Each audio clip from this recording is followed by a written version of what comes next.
One of the best weeks of the NFL season. Draft day. Yes, sir. Holy cow, man. Absolutely one of the best weeks. Get this, man. The National Football League will have some of the highest ratings. No contact, no game, and you'll see 40 million people watch this thing this weekend starting on Thursday night, Friday, and Saturday.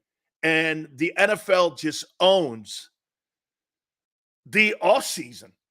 They completely own it. I mean, the NBA is sort of interesting. It's sort of interesting, right? Baseball, baseball doesn't get going until the first 20 games. Then you start to get an assessment of what you got. Breaking down series in April is the dumbest thing you could possibly be doing about the Phillies, the Mets, the Yankees. Hey, the team doesn't. It's April 22nd. There's 748 baseball games left, right? But the NFL draft, absolutely great. All right, let me give you an update. Dee and her Grand Canyon University beat Cal, and they beat Virginia on Sunday. They will play for the national championship on 5th in Houston, Texas, against Stanford. My kid made it to the national championship game. Holy cow, man. Hey, unbelievable. 14-10, they win the game. It's funny, get this. You want to hear? Hey, Xander, you'll like this. So I text Jimmy Johnson and Dave Wanstead and Butch Davis, my coaches at Miami. And he goes like this, Hollywood, well, at least Sileo brought home a championship, 14-10. At least one of you did it. I'm like, not cool. Way below the belt. Way below the belt. Way below the belt. Oh, and AJ Owens is back at it again. We'll get to that here in a minute. Look at LJ goes, Joey Shakes killed Sills. Who's Joey Shakes? Another guy I've never heard of. Who is Joey Shakes? Okay? Who the fuck is this guy? I mean, these nobody dudes. Look, by the way, I like Mark Holmes. Wednesday at 3:30 every Wednesday, he's going to join us. But who the fuck is this guy? I never heard of him. Says that I had. Well, somebody told me, they text me. They go, this guy says you have Confederate flags and that I'm a racist. He doesn't know me from a salt shaker. How would he know anything about me? He doesn't even know my friends. Here's another guy pretending to know me. Like that guy Dumbowich. Paul Dumbowich pretends like they know me. Called me a real piece of shit. How would he know? He doesn't know anybody that knows me. Nor have I ever spoken to him. I don't know who these people are. And quite frankly, I don't care. Joey Shakes. That's like a 4-year-old's name. I mean, dude.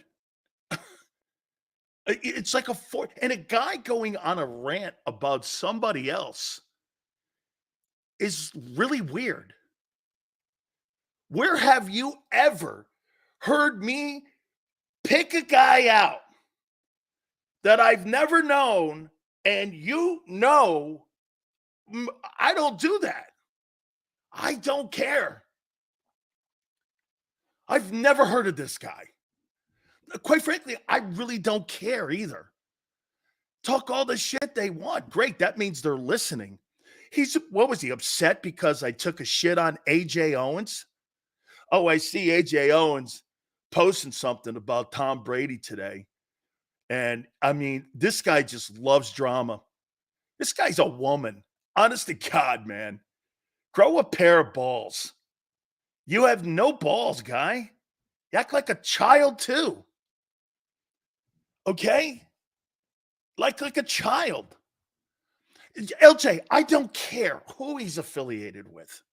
Great. I don't care. I don't care. It's like shit on the bottom of my shoe. It's a box of rocks. I don't care. It's another Philly media guy crying about me. It's either the Eagles crying, other people crying. My God almighty. People just can't get enough of Big Sills. Even LJ cries about me every day. And he'll cry for 40,000 times this year about me.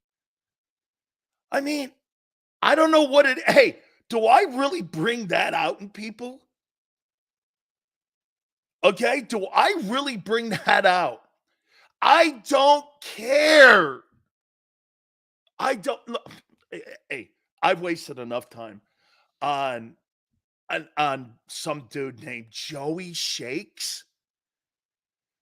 You think Matt Ryan will go to the Hall of Fame? No, I do not. Thank you, Khalid, for the super chat. Junior, I have no, it's crazy. I've already wasted more time. I just did 5 minutes of something that I regret already. There's 5 minutes of my life I'll never get back. Okay? I'll never get back in my life.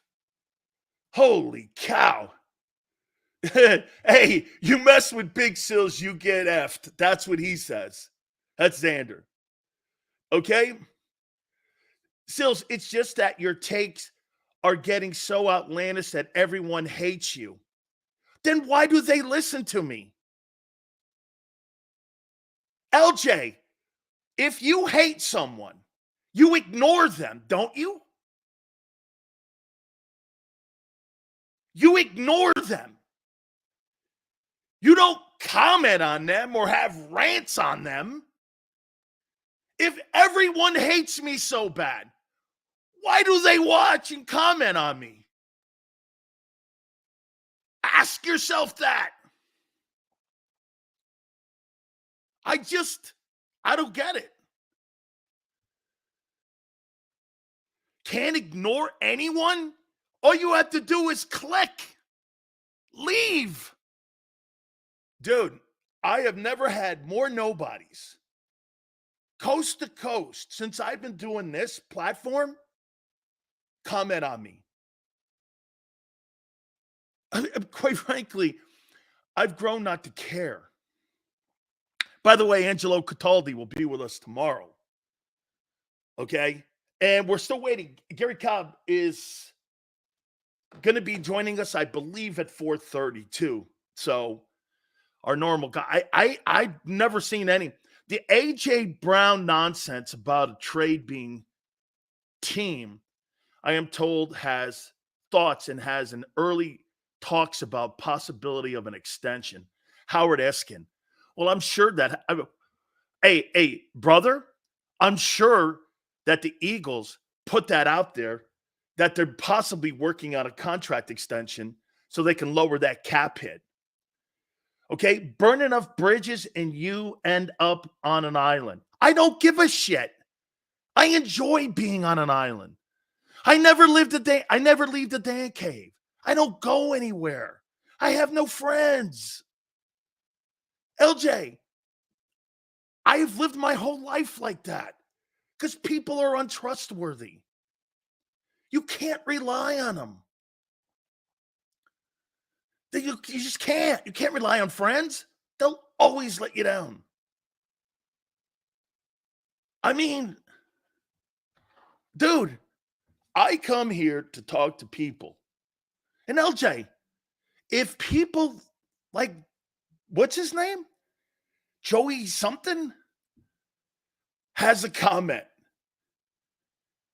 and he doesn't like what I say, tough shit. Kid, get over yourself. That's the last time you'll hear me bring that guy up because I don't give a shit. Seriously, man, that guy, again, if that guy's hit by a truck, I could care less. It's nothing for people to say things like that. For him to say that I have Confederate flags, I'm a racist. If he's hit by a truck, I don't care. I could care less. Let's move on now. All right.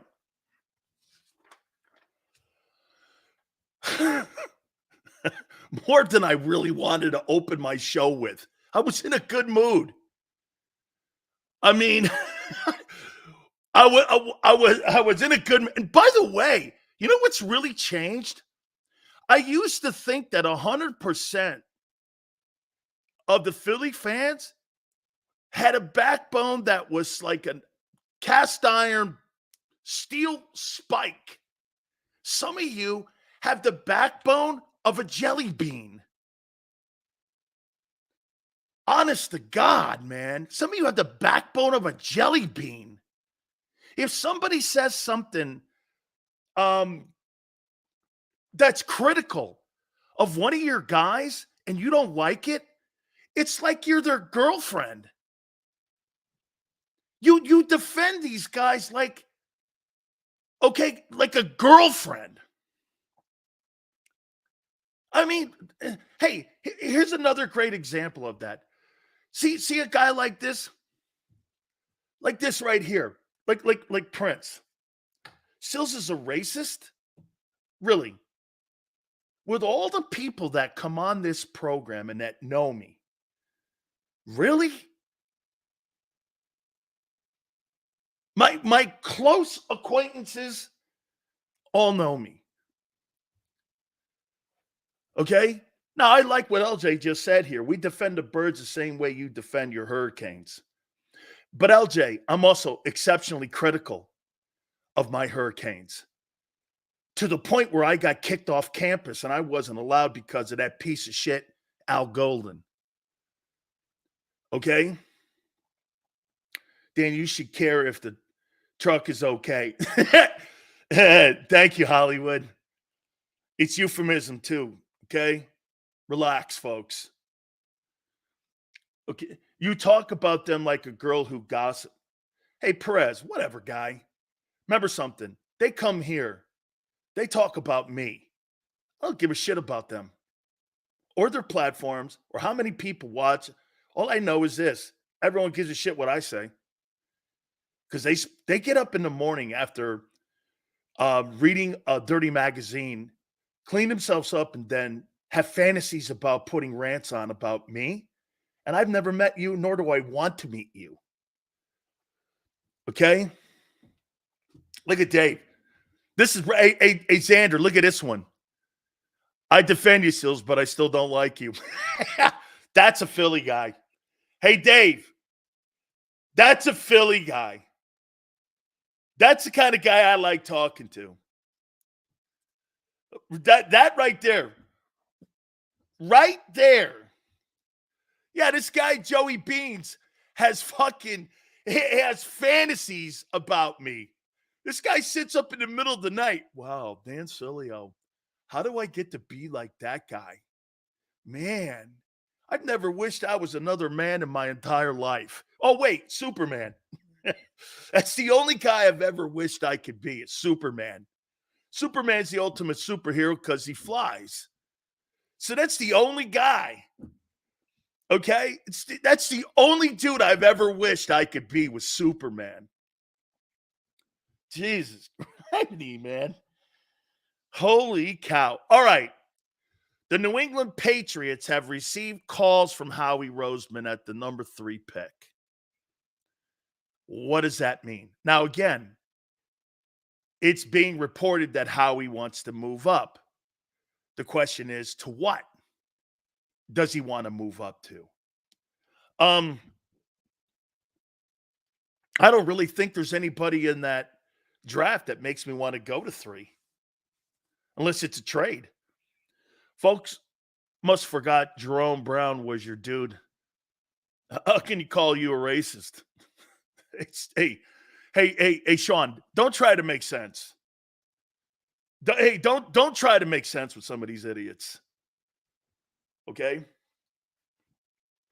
Talk about, yeah. Hey, Perez, don't worry about it, son. I'll handle the content.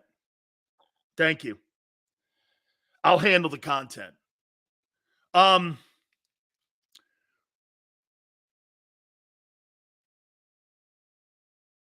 Your reading is off sometimes. I was asking a question in shock, you weirdo. Okay. Thank you, Brent. I don't I don't think Sills is a racist, and I'm not white. Hey, Steve, don't tell anybody that. You'll blow my cover because people on the internet, man, you know? 3-pick isn't worth it for AJ. Crowley says. AJ Owens, though, man, he had to be in the news today, didn't he? So he had to post something about Tom Brady working with Kevin Hart. This guy's an ass clown. He just loves it.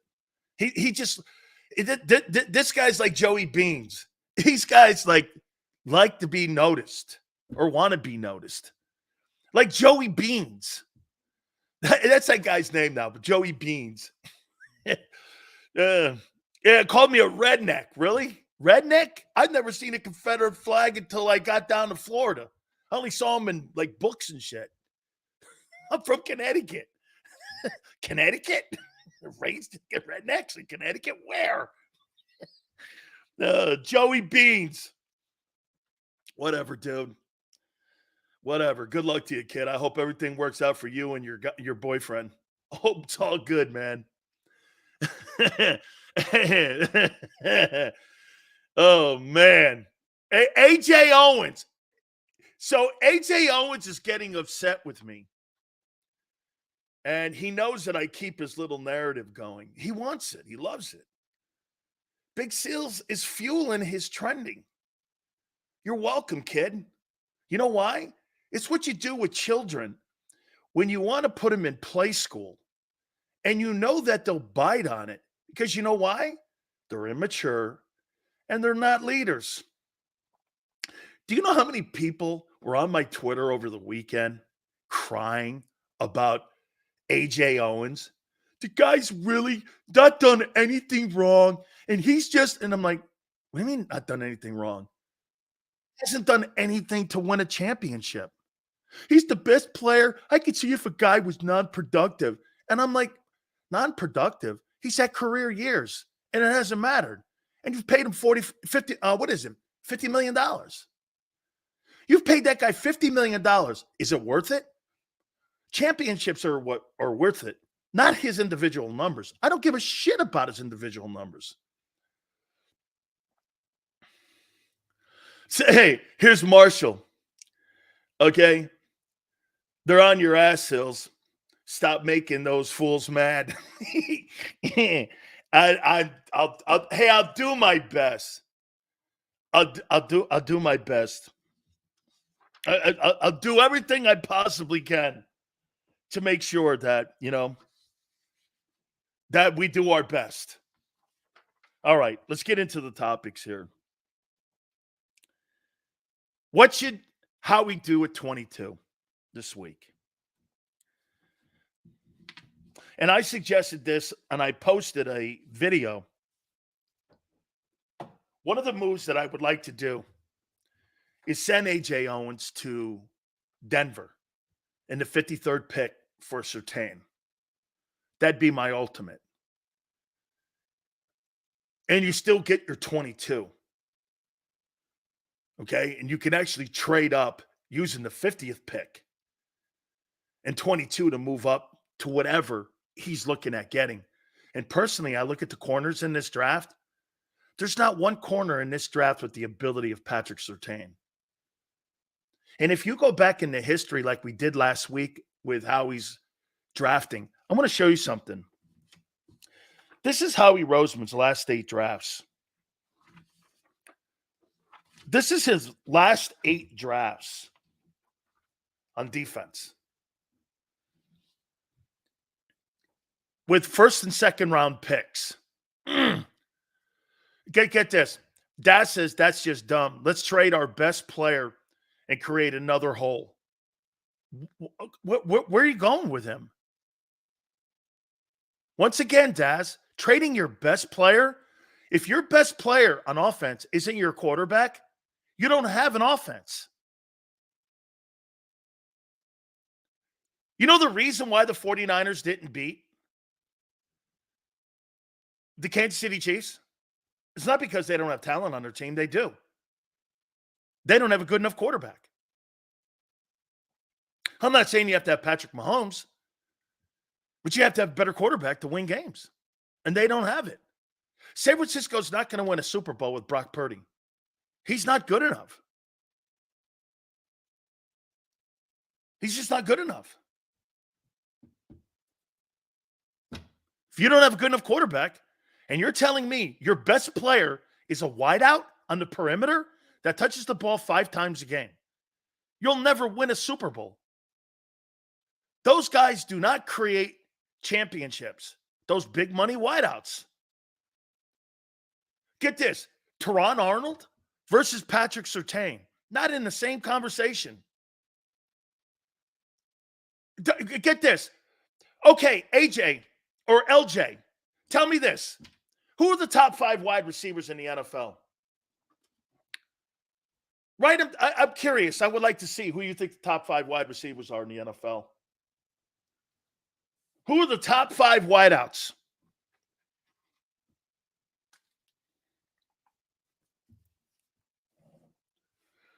And I want you to use their money. All these 24, 25-year-old guys. $24, $25 million guys.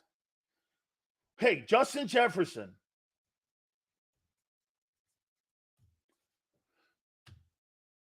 Tyreek Hill.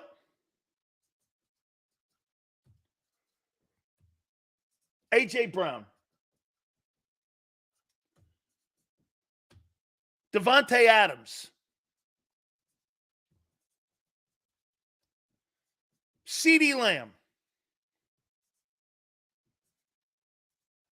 One guy's won a Super Bowl on that list. The rest of them, one guy got close. The rest of them, nowhere close. CD, never to a divisional championship game. Devontae Adams, never to a divisional championship game. A.J. Brown, Super Bowl appearance. Hill, Super Bowl win, and they moved him. Let me ask you this about Tyreek Hill. If he was so good, why did they move him? At 24. Why did they move him?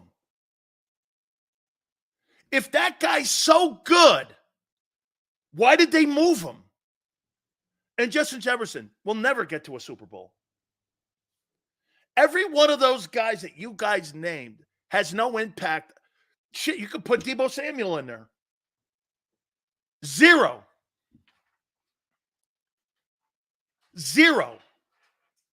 Zero impact. Okay? Zero.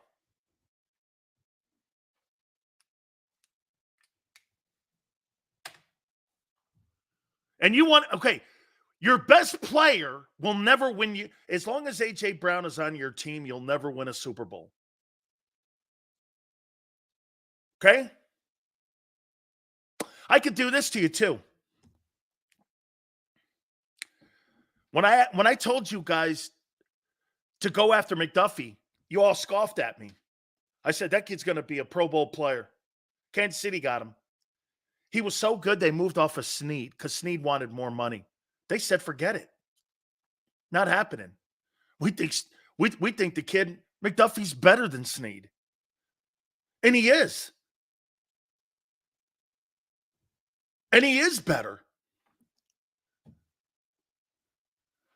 They moved on from Hill because they thought they could do it without him, and they were right. Yeah. You know what it did too? Q, let me ask you this. How about this, Q? Do you think Patrick Mahomes is a better quarterback with or without Tyreek Hill on the team? Do you think he's better with or without Tyreek Hill on the team? How about this? Let's use one that's easier. Do you think that Devontae Adams would have hurt or helped Jordan Love? I know this is not a fashionable take, but I think A.J. Brown hurts the development of Jalen Hurts on being a championship quarterback.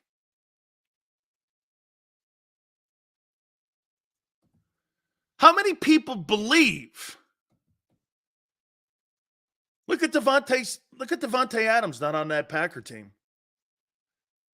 They moved off of Devontae Adams and Aaron Rodgers, and Jordan Love's a better player right now than Aaron Rodgers was his last year in Green Bay.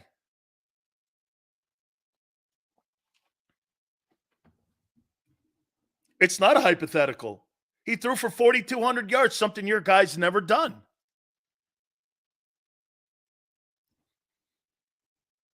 Am I wrong? What am I missing? What am I missing? Seals, you're wrong.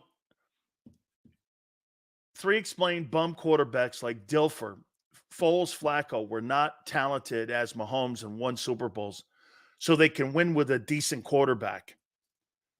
Well, who said that Jalen Hurts was better than Flacco and Dilfer and Foles?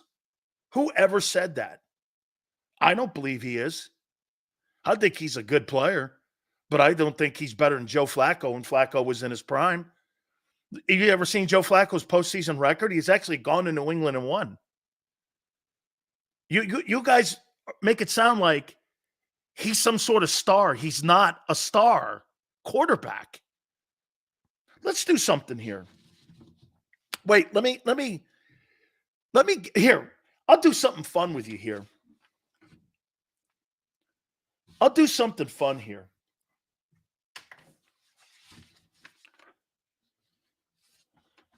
Let's do something fun here for a second.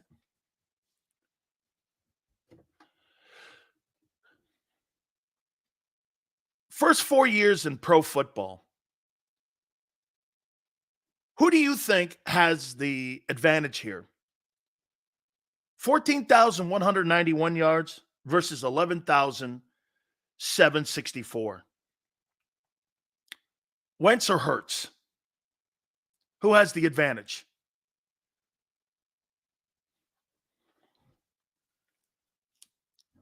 Who do you think has the better number?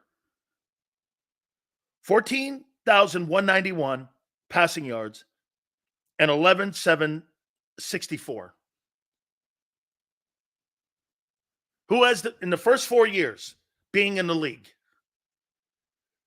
Who has the better numbers? Wentz. Correct. Who has the more touchdown passes? 88 to 100. Wentz or Hurts?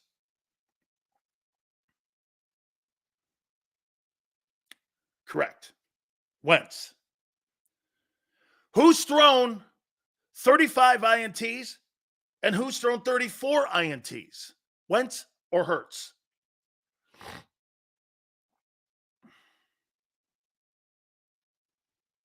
Carson Wentz has 35 INTs. Jalen Hurts has 34 INTs in his first 4. Jesus. Jalen Hurts has really only started 3 years, 3.5, or 3 in some games. And this guy's got a higher interception ratio and touchdown ratio than Carson Wentz did in his first 4. Who's got a higher quarterback rating? 94-1 versus 88-9. Wentz or Hurts? You make it sound like this guy is off to some sort of massive start to his career. He's not. Wentz dominated him in every single category in the first 4. He's not off to a better start in his career than what Carson Wentz was. And he threw to trash cans. So before you start calling Jalen Hurts some sort of star, think about what Carson Wentz was working with compared to what your boy's working with. My God almighty, it's night and day. That guy is not that good. He's a good ball player. He's not spectacular, especially in what they're trying to evolve him into. You're out of your minds. Guy had by far lesser talent.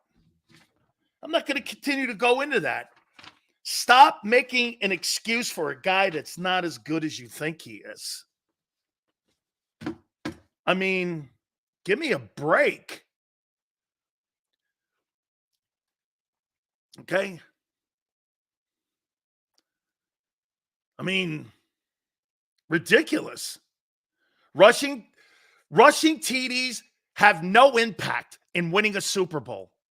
Name me a quarterback that has won a Super Bowl that had 10 or more touchdowns rushing. Who in a season? Who? Quarterbacks that run for high volume touchdowns don't win Super Bowls. Nobody who rushes for 15 touchdowns rushing has ever won a Super Bowl.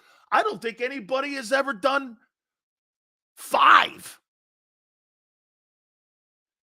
None.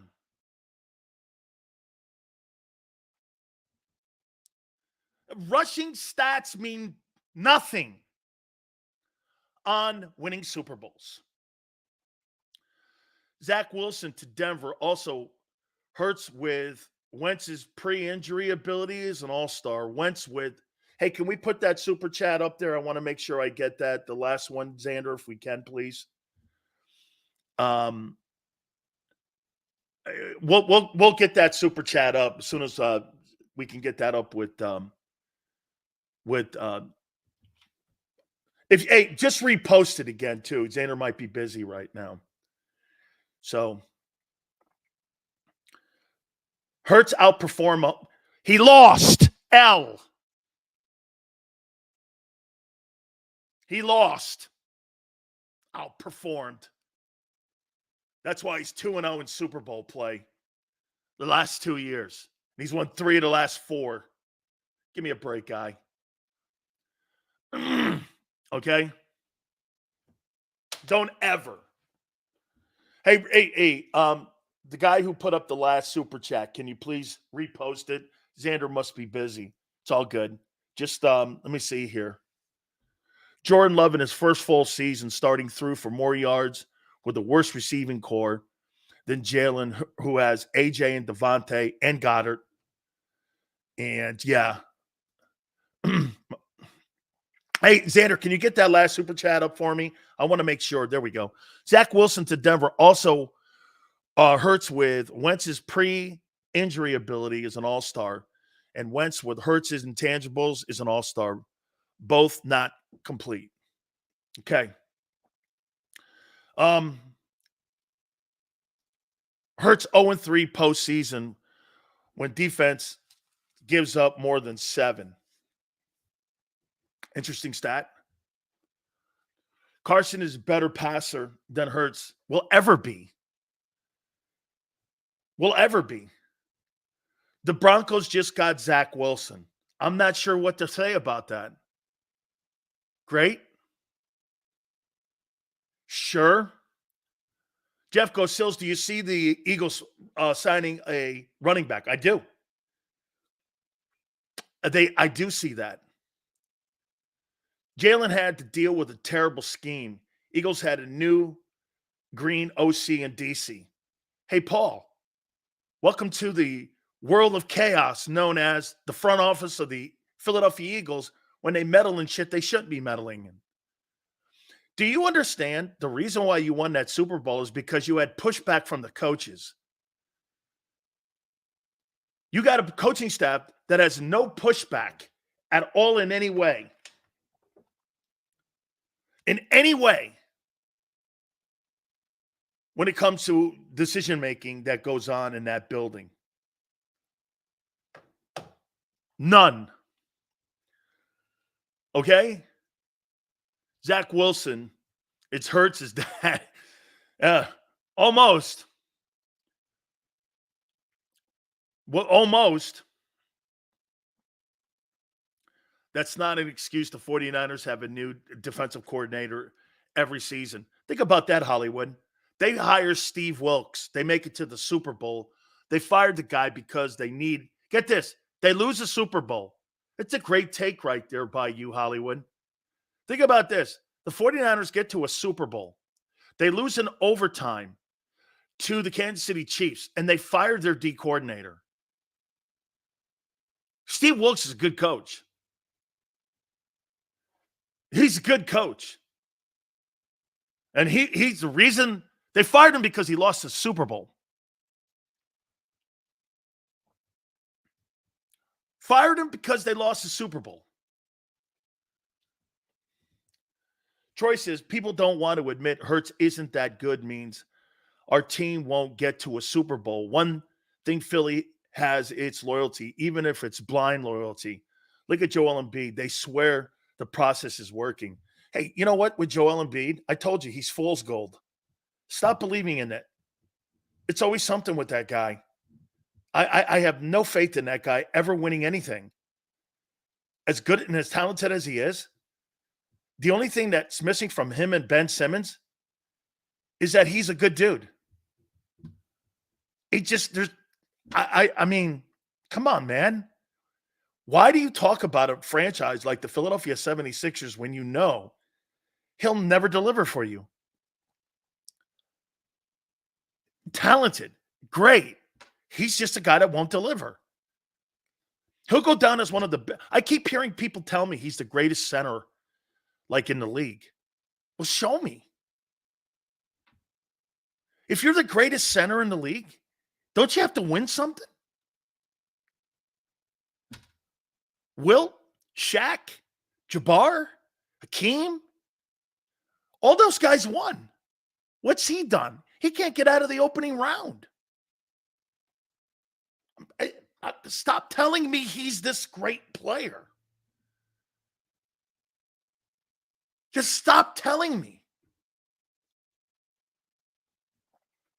that he's this superstar player. God. Howie screwed Wentz by not getting him a wide receiver. Now I'm glad Jeffrey Lurie is on Howie's ass. Hey, Martin, they didn't get hey, listen. Now, Wentz's inability to overcome failure was put on display too. The intangible of him not being able to handle failure. You know, there's a lot of things to be said about that. That's a guy that had a lot of success at every single level that he ever had. Okay? And when he was confronted with failure, he didn't deal with it well. Look at Jalen Hurts and him being confronted with his leadership, pouting on the sidelines. He looks like LeBron James. You see LeBron James pouting over the weekend when his team shit the bed against Denver? First sign of failure. Oh, it's them, not me. Not my legacy. Kind of pushed away. That's a loser. Michael Jordan, when he was getting his ass kicked by the Detroit Pistons and the Celtics, his first 9 years in the league, this guy would take a beating for 9 years. You know, people find that hard to believe.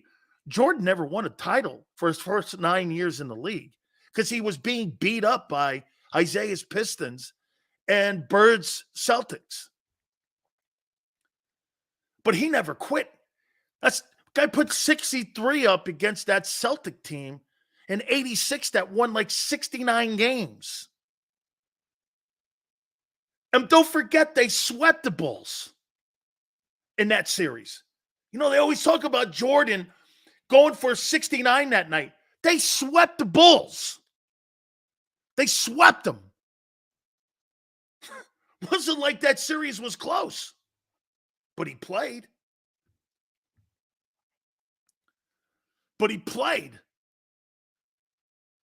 And get this, didn't pout, didn't show lack of leadership. Guys today, man, whether the score is 69-0 or you're getting killed by 69 points, that shouldn't be an issue. Doug won us to chip by great coaching. Correct. Nick last because he isn't a decision maker. Leader versus puppet. Correct. They're never going to have a Doug Peterson in that building like that ever again, unless the shit hits the fan this year really bad. And that's when they'll talk about Belichick. And that's why they were talking about Belichick. Okay?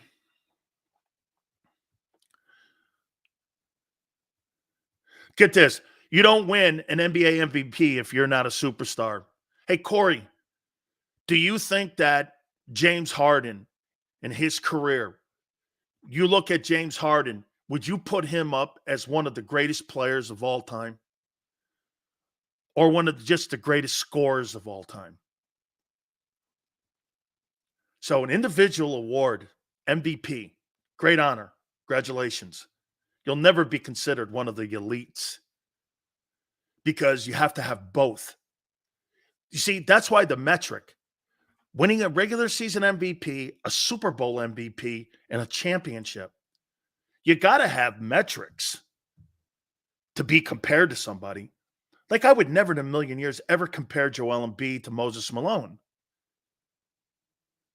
Malone lost one game in the postseason in '83.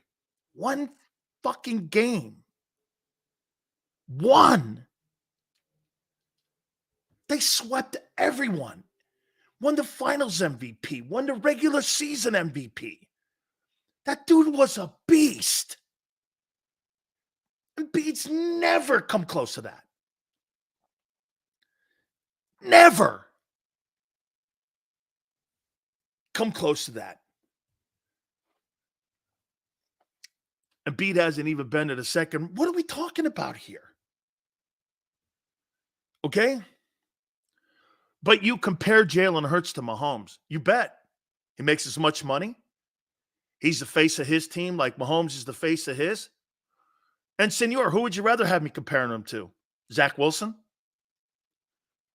You see, everyone's going to be compared to Brady. Everyone's going to be compared to Jordan.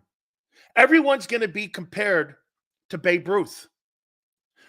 More people get compared to Babe Ruth, and Babe Ruth hasn't played a baseball game in 90 years. Do you know that? And you're still talking about that guy. So yes, Mahomes is compared to Brady. You don't hear him being compared to Matt Stafford.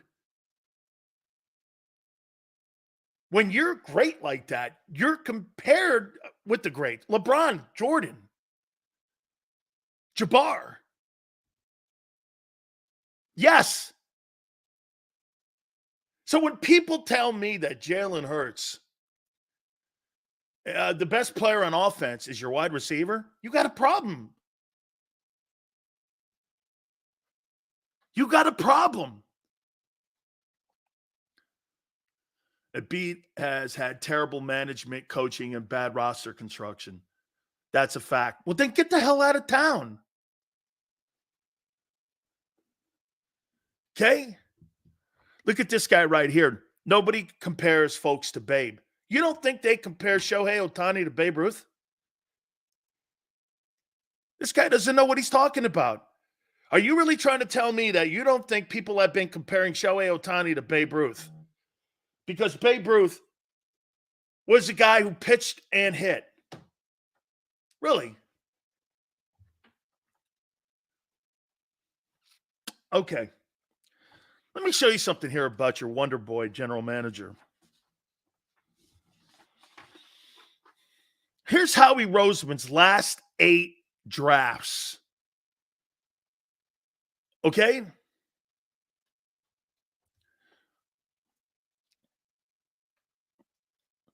Using first or second round picks.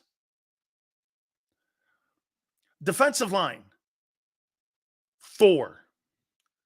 Edwards from Minnesota is better than Embiid. Man, that kid, man. Dude, you see him talking shit to KD and them dudes? I mean, I couldn't believe what I was watching, man. He was talking shit. He was in their ear. That's a Calipari guy, right? Hey, 304, isn't that a Calipari guy?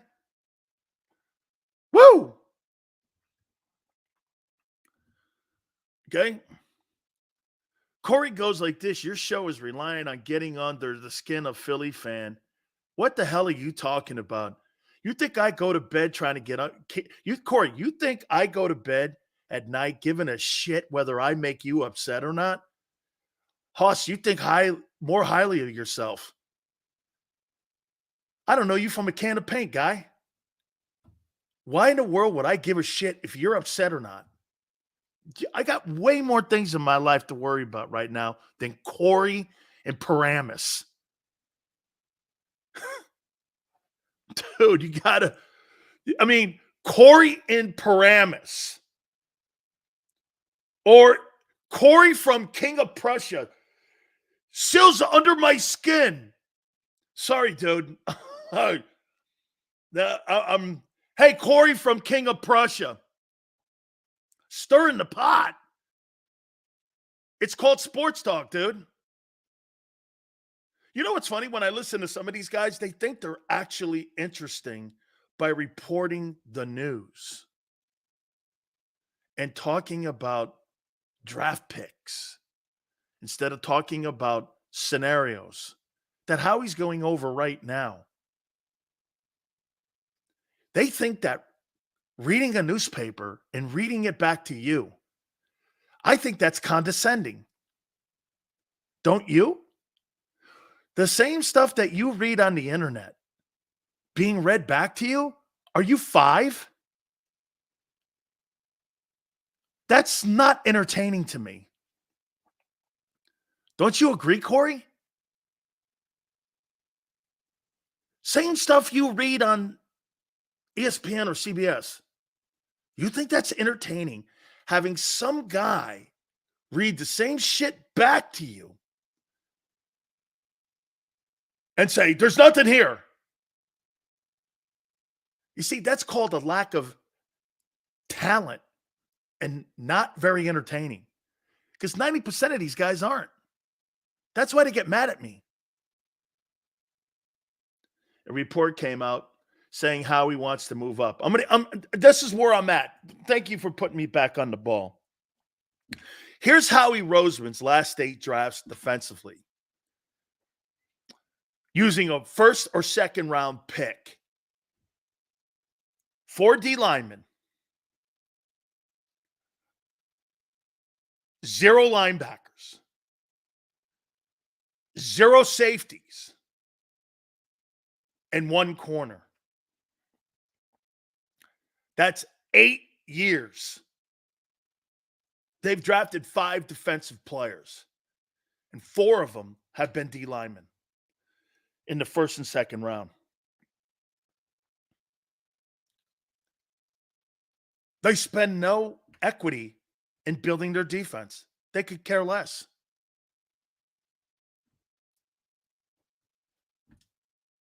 Your last 8 years. This is why you have no stars over there. You've drafted really 2 positions. 1 corner who stunk and 4 D linemen. 3 were decent. You've, in theory, drafted 3 guys in the first and second round. So we all talk about Howie, drafting defensively. Why in the world would you trust him? That's why he wants to trade up. For what? And why? That's my question. What is he looking for? What actually is Howie looking for if he wants to trade up?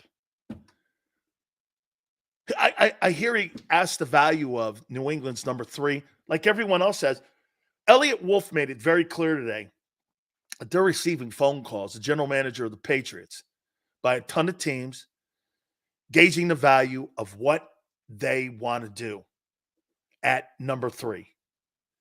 And they're open to moving down. They need multiple picks on their team. Arnold? Really? You're going to move up for Arnold?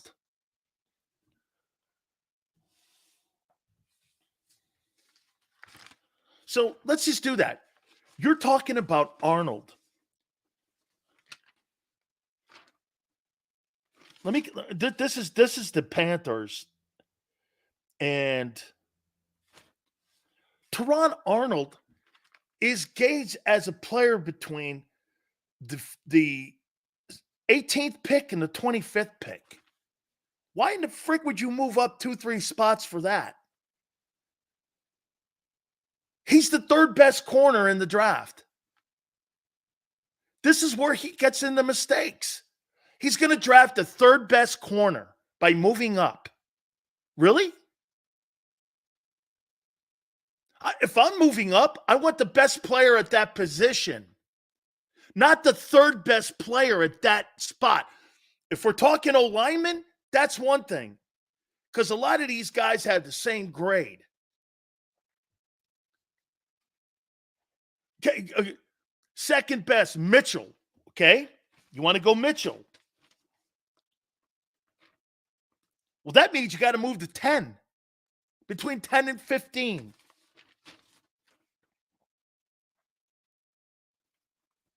$10 and $15.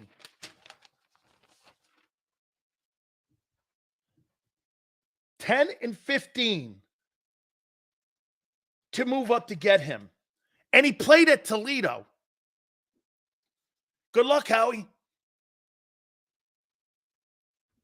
And he played at Toledo, which I'm not a fan of because he has no competition. He's another one of those workout wonders that was at the combines like Nolan Smith and Jordan Davis. In flight goes, Jets just traded Zach Wilson to Denver. Thoughts?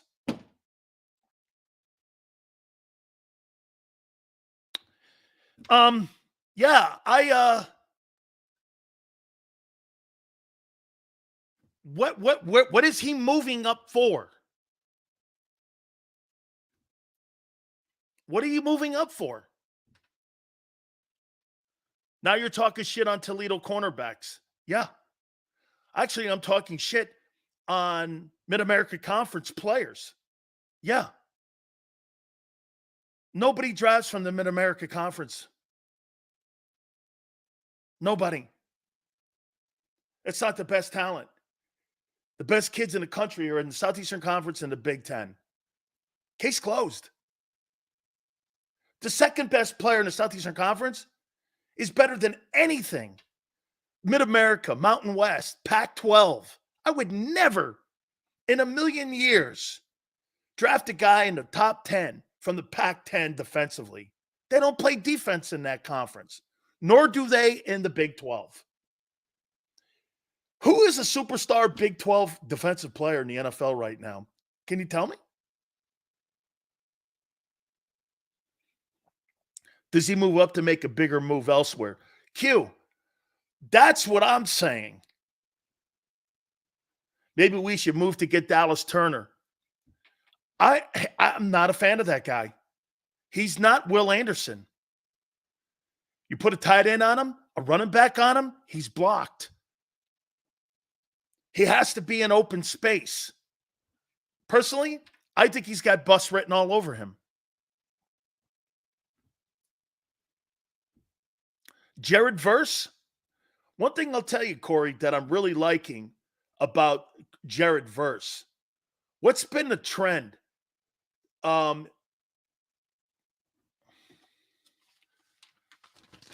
Jared Verse.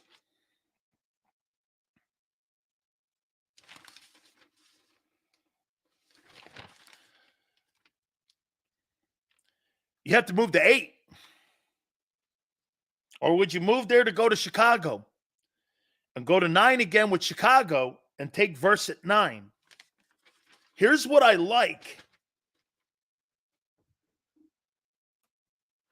Sills didn't like Quinton Mitchell. Then he likes him 2 weeks now. How he might take Quinton. He hates him again.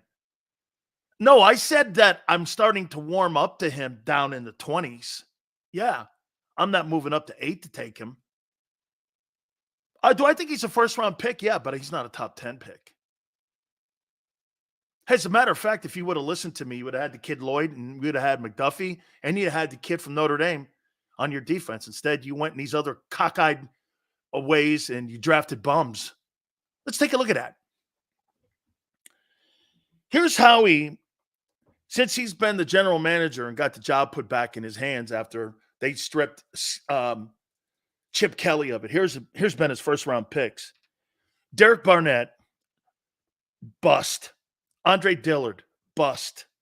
Jalen Reagor, bust. Devontae Smith, grand slam. Jordan Davis, underachieved. Jalen Carter, promising. Nolan Smith, bust. That's quite a record there, kid. That's quite a record with your first round. Since he took over or was given back the title, when Chip Kelly had it stripped from him, this guy's been a disaster in the first round. Outside of Devontae Smith, they've been all, except for Carter, promising. Terrible. Nolan Smith, terrible. Jalen Carter, promising. Jordan Davis, completely underachieving. Devontae Smith, grand slam. Jalen Reagor, bust. Andre Dillard, bust. Derek Barnett, bust. Come on, man. Where we going here? And Corey, if that gets under your skin, me saying since he took over or was given that title back as GM, you want him to pick somebody in the first round moving up? Why?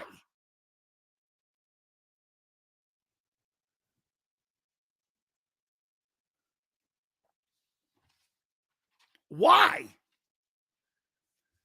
Marcus goes, Smith is not a bust. Really? You needed people on the field last year, and that kid sucked. He has no redeeming quality, and he's starting. You hand out starting assignments in Philadelphia like you hand out library cards. Nakobe Dean and Nolan Smith have been given hall passes to start when they have shown not one sign of being an NFL quality starter. Not one sign. I thought you had to earn seats in the NFL and not giving them because how he drafted them.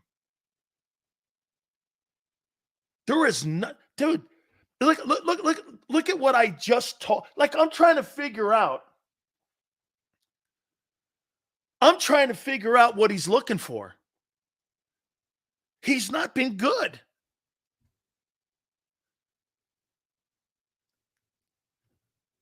Okay? You're a bust till you do something. Well, look. Here, Dave. Let me say this to you, Dave. Let's do rookie years. Jalen Carter and Nolan Smith. Who do you think is more promising? Both first rounders last year. Who do you think is more promising? If you had to pick, who's more promising?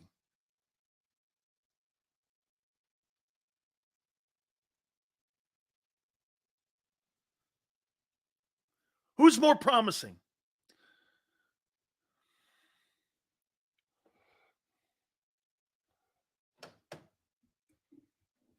Both? Steve's lying. Steve thinks Nolan Smith showed promise.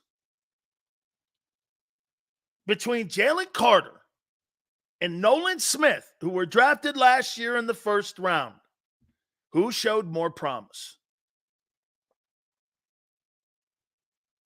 Rob's like, if Dean is good, I'm shocked. Oh, you'll only have apologists. Nolan Smith's second year in the league, but he's a bust. Nolan Smith? I mean, dude, I saw Jalen Carter not be very productive at the end of the year, but you know the kid's going to be good.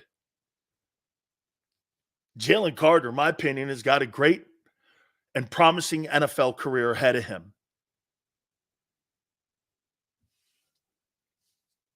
I mean, Nolan Smith, one, is not heavy enough. He's not strong enough. And quite frankly, I'll tell you this guy wins the offseason. He surely talks a great game. Son, I want to see you play a great game. I don't give a shit about what you're saying.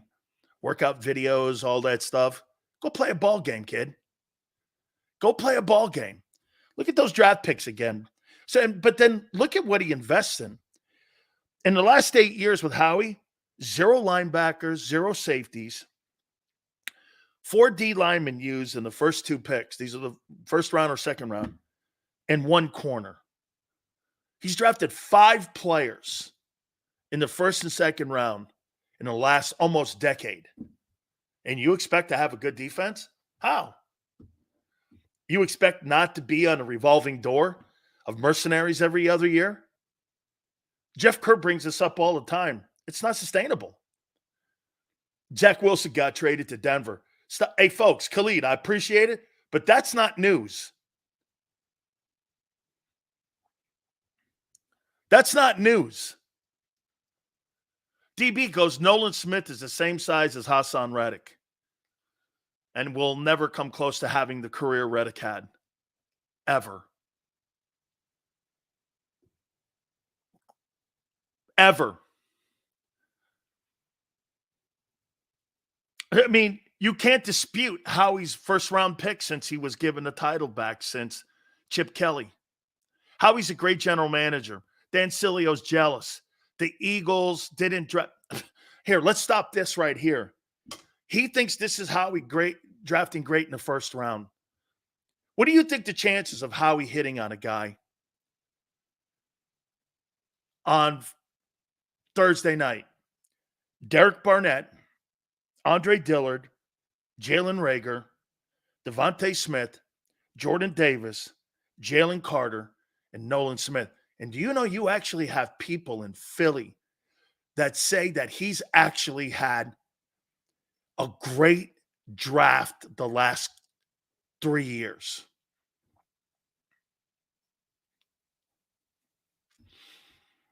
Not on defense.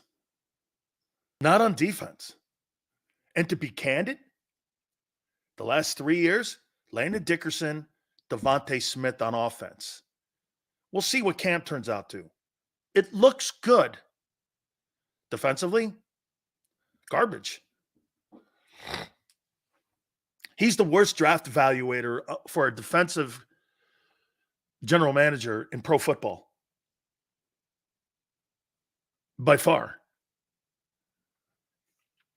How many people have you actually drafted on defense? Let's take a look at that. Bryce Huff, mercenary. Smith, or Devin White, mercenary. Let's see. Both corners are mercenaries.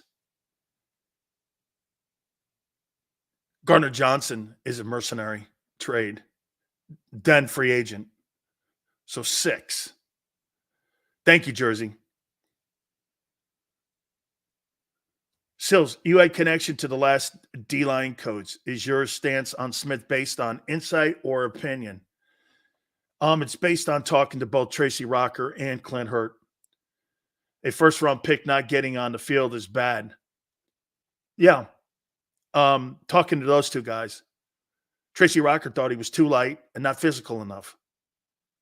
That's why he didn't get on the field, and coaches didn't feel comfortable putting him out in space. He couldn't cover. They didn't put him out there, especially when the team needed and had some injuries. They couldn't play him. And when he played in that Buck game, someone goes like this. He played good in the Buck game. You got killed 31-9. What are you talking about? He played good. Nobody plays good when you're being murdered. Nobody plays good. Slasher says Jordan Davis isn't a bust. Tons of defensive tackles haven't found their footing in the league. Still, did you tell me this, Slasher? Would you rather have the kid? Hey, somebody hook me up here. What's the guy's name that plays for the Rams? What's his name? Kobe what? The kid from Wake Forest.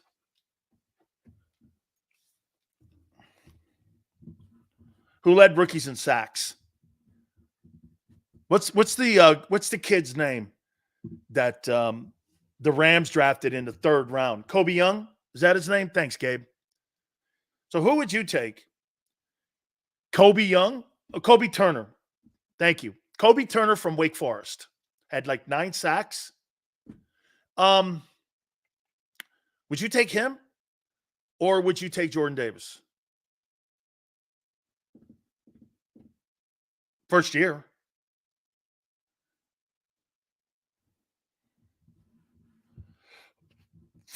First year. Get his footing. How about, like, I hate to do this to 304. Mozzie Smith's a bust. He has no feet. He doesn't know how to play with leverage. Now, Mark Holmes thinks moving him to a nose might help. You still need feet, man. As a matter of fact, I think moving the Jordan Davis to nose, I think that's a good thing. Because that may save him and turn him into when they drafted him, I told you, I think that kid's a first-round pick down in the 20s. He's not 13. And if I said he was going to be Vince Wilfork. Vince Wilfork was a major cog in the Patriots winning the Super Bowl. But they took him off on 3rd down. Vince couldn't play 70 plays a game. They took him off on 3rd and long and went to a forefront and rushed. You get this. 304 goes, Mozzie sucks. I know. I'm not delusional.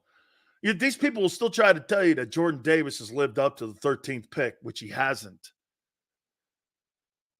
You're telling me Turner, who would have 9 sacks if Aaron Donald wasn't playing next to him, he takes double teams and sometimes even triple teams. I'm telling you that he's not that good against the run. Aaron Donald's never played on a football team that ever was number 1 in rush defense. Wasn't like that. He's a great pass rusher. Name a great GM that can draft on defensive side of the ball in the 2020s. NFL, where once is the main focus. Let's see. 49ers. So they draft Fred Warner in the 3rd round. You know what you do? You draft a Kobe Dean in the 3rd round. They draft Hufanga at safety. You have Reed Blankenship. They draft Joey Bosa. You draft Derek Barnett or Nolan Smith. I don't know.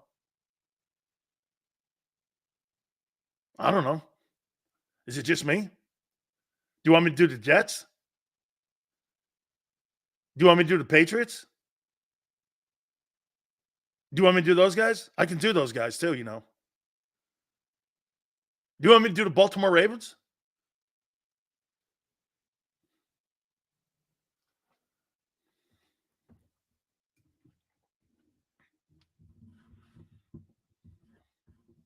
Do you?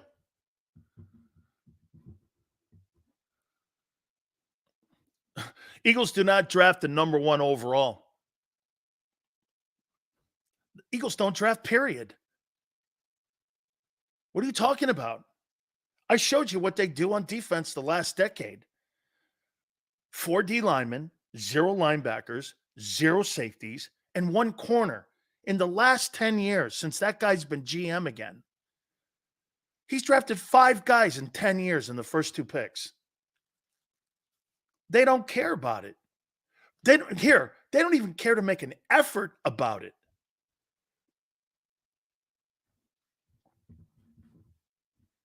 So 4 out of 32? How about anyone? How about this one? CECC. Who's the last defensive Pro Bowler you drafted? I'll take anyone. Brandon Graham? Was that 17 years ago? 15 years ago?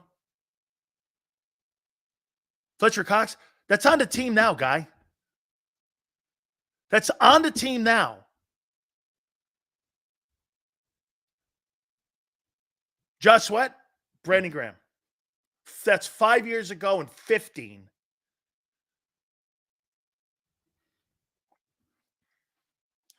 What exactly is he trading up for, though? Sills Rocker knew from his time at Georgia. Did Howie ignore the first hand option, or did Rocker swallow his whistle? Hey, Bob, why do you think Tracy Rocker is not the defensive line coach for the Philadelphia Eagles anymore? It's because he didn't want them to take Nolan Smith. That's a Vic Fangio influence.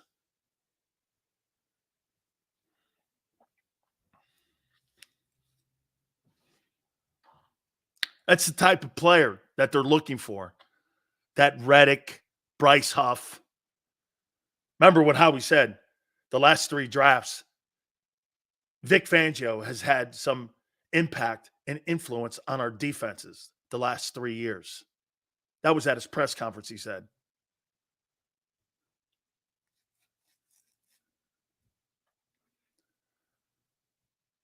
Nolan Smith, 5 to 7 sacks. Let's see if he gets on the field for 5 to 7 games. Now, John, it's interesting that you would say that. I wrote these players down here.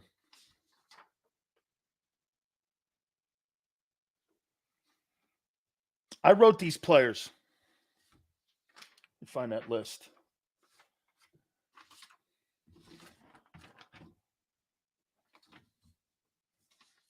Here it is. I've got 5 players in this draft. I'd be okay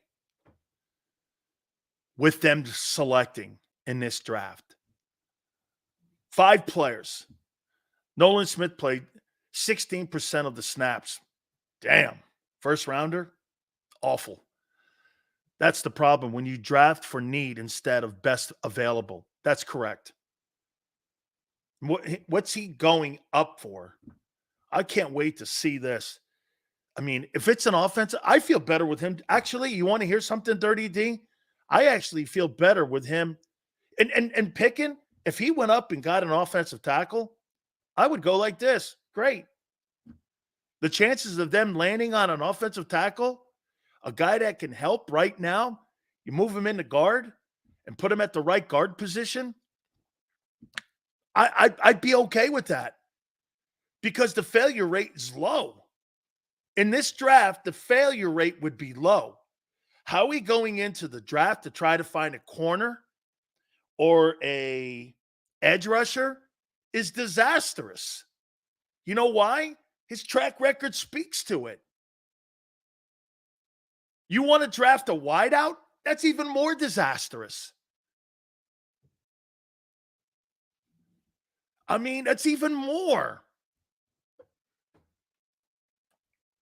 Seals is Tyree Wilson a bust for having 3.5 sacks and 493 snaps.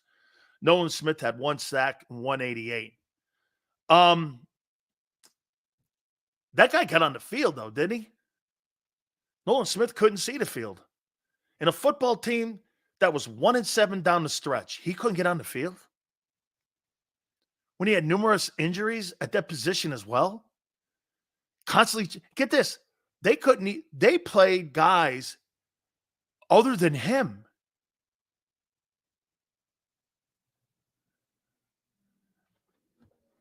No, you know what it is? It's not the fact that it's the nice guys. They're combine freaks. Jordan Davis, combine freak. Nolan Smith, combine freak. Derek Barnett, combine freak. All those guys were great to combines. Because you know why? That's where the scouts go. They don't really look at the game tape. You know why? They're not coaches. They're pretend coaches. That's why your defense is in the shape that it's in. You've got analytic guys that go to combines. You know what's funny? Get this, Niner all day. You got guys in here that tell me, hey, Sills, you look at stats. That's all they look at. They see the 40-yard dash. They see the cone drill. They see a vertical jump. They see a 40-yard dash. And that's it. They don't know what they're looking for when it comes to game tape. Does he fit a scheme? Can he put his hand up and down today? I think today you got to be more get this. I think, you know what made the Patriots, Gabe, do you know what made the Patriots so great? Was that they were chameleons.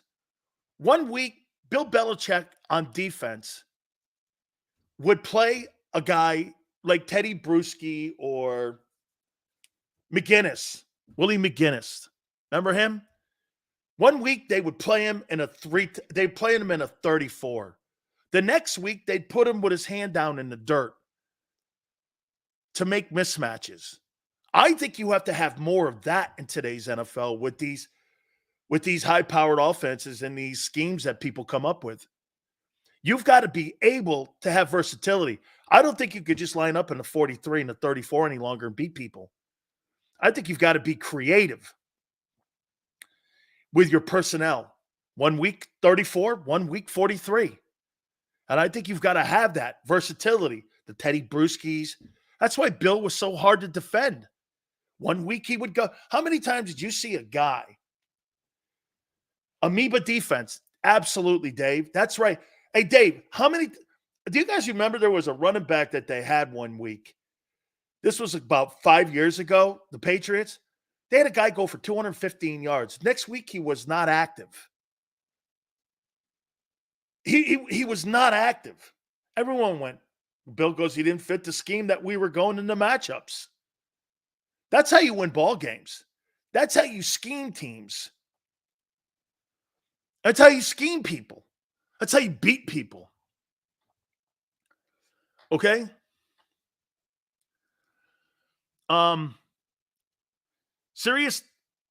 Curious to see what Fangio gets out of Davis. Me too, Rob. Rob, I want to see him in that 34. That's right. It was Gray. Hey, am I right when I say that, Shooter? 1 week he had 200 yards, and next week Belichick didn't even have him active. Okay? What's Dick Train got for us here? The Patriots suck ever since Brady left. Irrelevant. Really? Okay. Keep thinking that, kid. Keep thinking that. Ever see the movie Trouble with the Curve? I love that movie. Roseman and Associates are the younger group part of the organization who wanted to draft on numbers. They don't go to games. That's right. He pretends with the glasses, and he's at the draft and all that stupid shit. You don't take bows for thinking you got the draft right on a Monday. Hey, and for the record, just so you know, when Monday comes, I won't tell you if he had a bad draft. I won't know. They don't even have their helmets yet. And anybody who says that they had a great draft, all you need to do then is just turn it off. Because I can't even do this. I can't say this. Did Howie have a bad weekend when it came to the NFL draft? How would I know? How would I know? They don't even have a helmet yet. What I will say is that he addressed needs. I like the kid. Hey, I like that kid Latu, Des or D's. I like him. Patriots had one of the best defenses in the NFL last season. They were number 7. They just didn't have the offense to complement it. DB, not only that, after 25 years, eventually, don't you think? A dynasty is not going to continue to go for 25 years. You know, Belichick did win 11 games without Brady when he blew his knee out. The last 4 years were not good. But in the heyday, in the middle, they won with Garoppolo, they won with Brissett, and they won with Castle. Look it up. They won 11-4.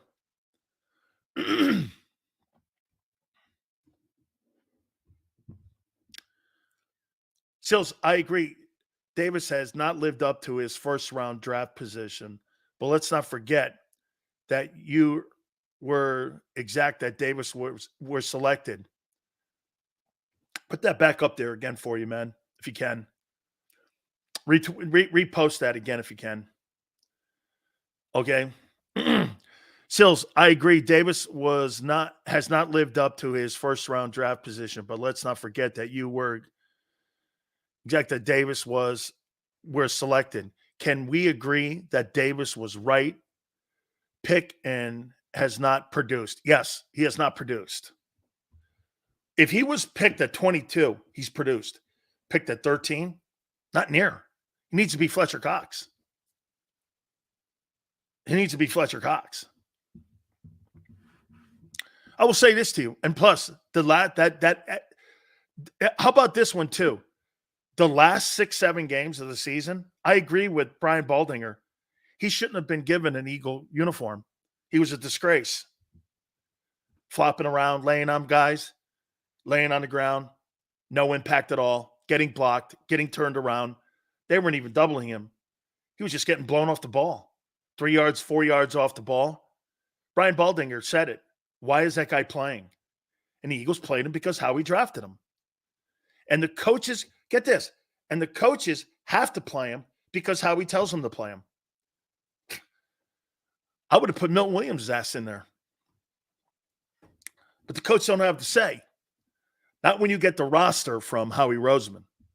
Remember, his press conference said it all. Okay? I talk to these guys every day, and he's got decision on what the roster looks like on Sundays. Doug Peterson has made that very clear, too, when he was here. When you got analytic guys picking your roster for Sundays, you're going to have troubles, especially in coaching.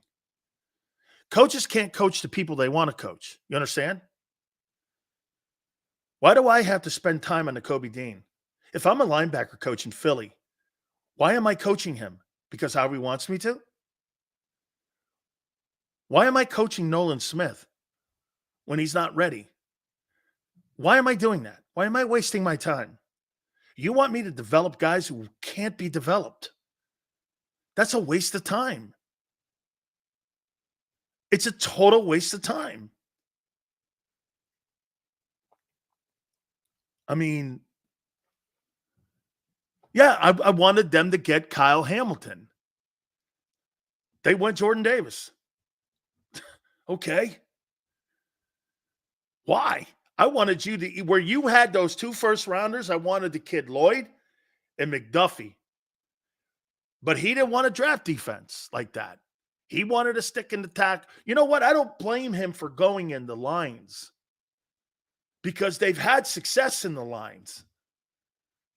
I'll tell you what. I'll give you the forte when it comes to that they do a nice job with that.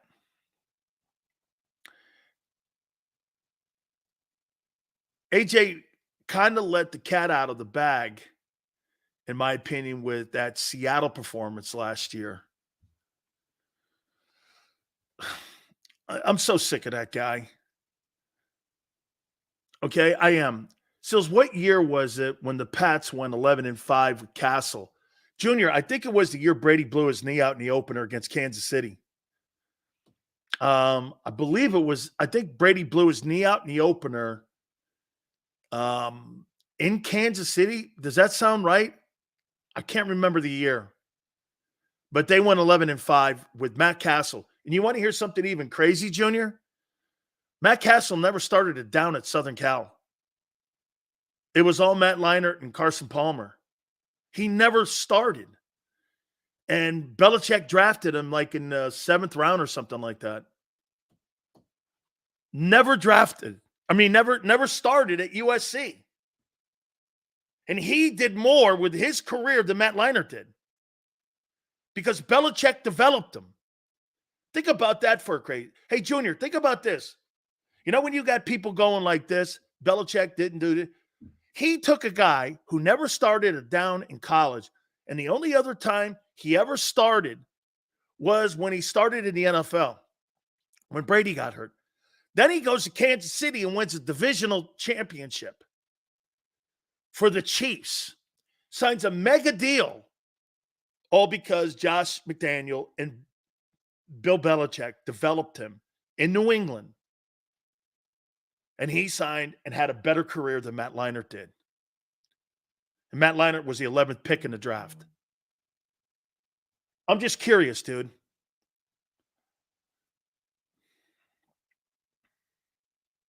I'm just curious. Hey, Xander, 4:30. We will have our friend Gary Cobb. He will join us at 4:30. So we will have that there for you as well. He just confirmed. I think he was doing a golf tournament or something, getting ready for the draft as well. Do you see the Eagles grabbing another back behind Barkley? I do. D's, I do. I do, because they need to hedge their bets because I don't trust Barkley's health. Okay, I do. Look at Corey. The dynasty's over. Can we get past Belichick and the Patriots, please? Why? You may have him as your head football coach, and you inquired about him, Corey, about him being your head football coach less than 2 months ago.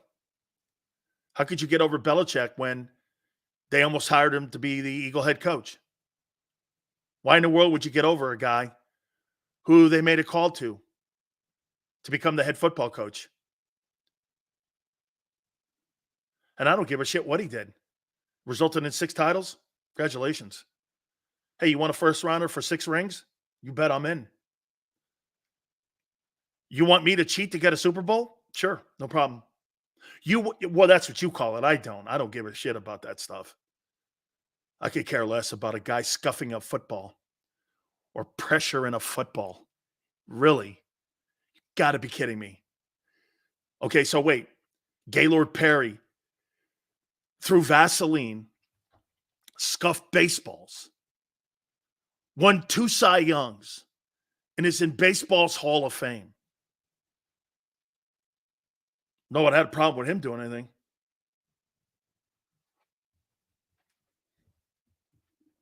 I mean, sports writers had no problem putting a cheat in, but they called Bonds a cheater. But they put Gaylord Perry in.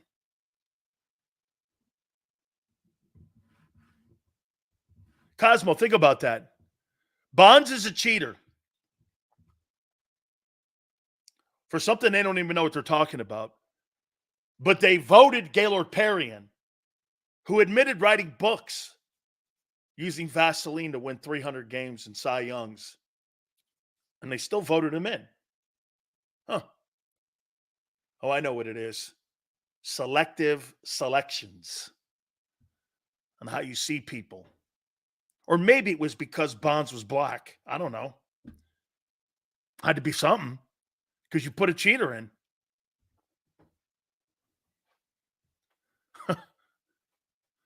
Never got that. Never got that. Sills, you did not say anything the day after Davis was selected that your preference was Kyle. Davis has not produced, but let's not rewrite history. Bob, no, I said you needed a safety. And I didn't say anything the day after because Baltimore selected him. You didn't draft him. What do you want me to talk about? No, I didn't go knee deep into it. What I'm going to do here is I'm going to show you the 5 guys. No. And Bob, I'm not going to rewrite history. I'm going to do exactly what I did last year. I've got 5 players that you can select that I'd be good with. Okay? 5 players. Big Trag goes, so you're good with cheating? Oh, absolutely. Stealing signs. Turning off the headsets. Putting extra water on the grass. Fast teams, when they come into my stadium, growing the grass high. Like Woody Hayes would do, put 4 towels in the visiting locker room, paint the visiting locker room pink, have 5 shower stalls for 70 guys, 2 bars of soap. Yeah, I'm all for that. I'm all for that stuff. Absolutely. Make it as uncomfortable as possible. And plus, make you think that I'm doing something crazy. That's gamesmanship. You see some of you guys? Let me put something here in your ear here. You ain't winning championships being choir boys. Stop acting like it. Holy cow. What is this, the land of rainbows and butterflies? What the hell do you think sports is? Getting the upper hand and the advantage. Isn't that in life too? Man, some of you Philly people, man. I mean, not all, 95% of you are not that. Dude, if you could get an upper hand on somebody in life, I don't know how you don't do it. Don't be a cream puff. hey, watch it. Hey, watch this one. Forest Hill. We go out to dinner. Forest Hill goes, damn, Sills, I forgot my wallet, man.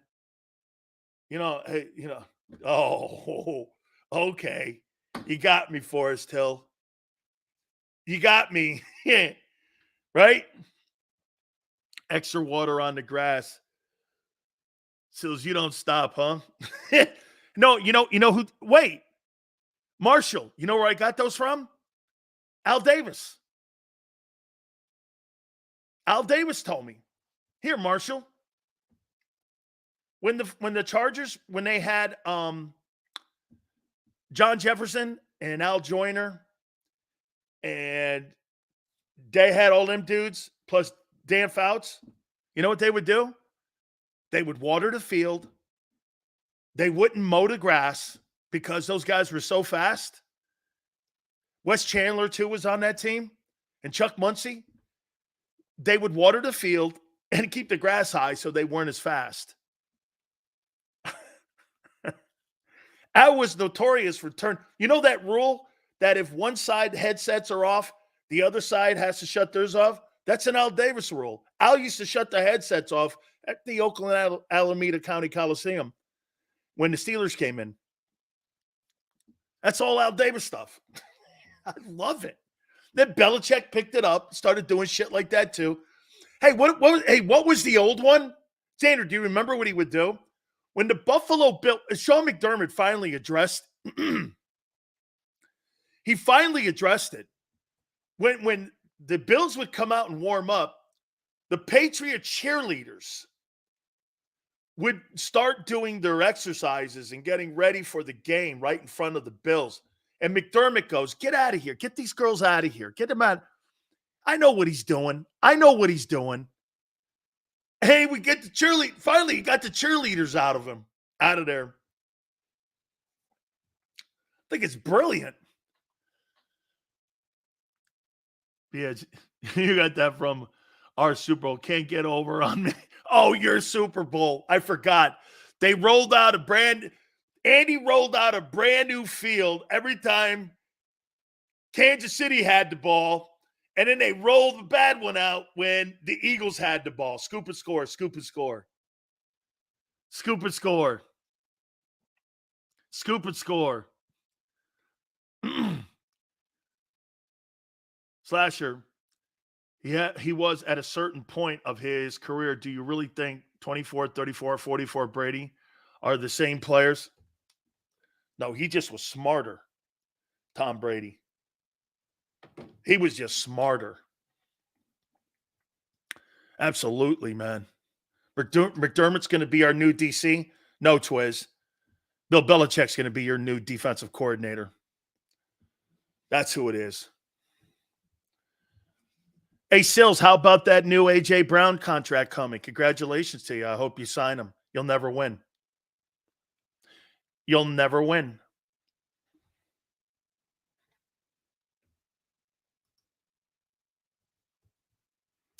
Oh, Xander goes like this. Belichick not working under that bum Sirianni. Sirianni will be working at a Wawa at the end of the year. A Wawa. Serving that shitty pizza. Yeah, baby. Give AJ Owens that contract. Boy, get this. Isn't it funny? Wait a minute now. Wait a minute. This is holy shit, I didn't realize it. James really kind of, when he put up that one, RIT guy, put up that one clip about me saying, you watch, you give Devontae Smith a contract extension. You watch this guy bitching. Now they're talking, and Howard Eskin's talking about a contract extension for AJ Owens. Dude, I mean, I should be Nostradamus.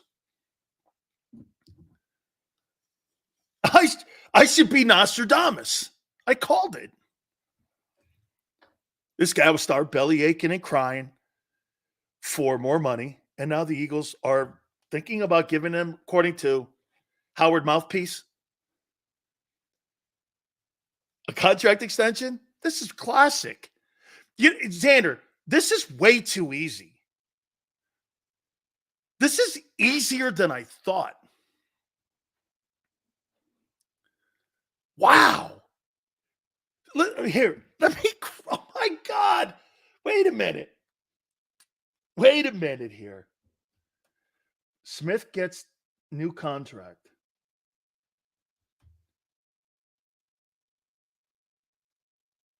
AJ Owens does his Patriot fiasco.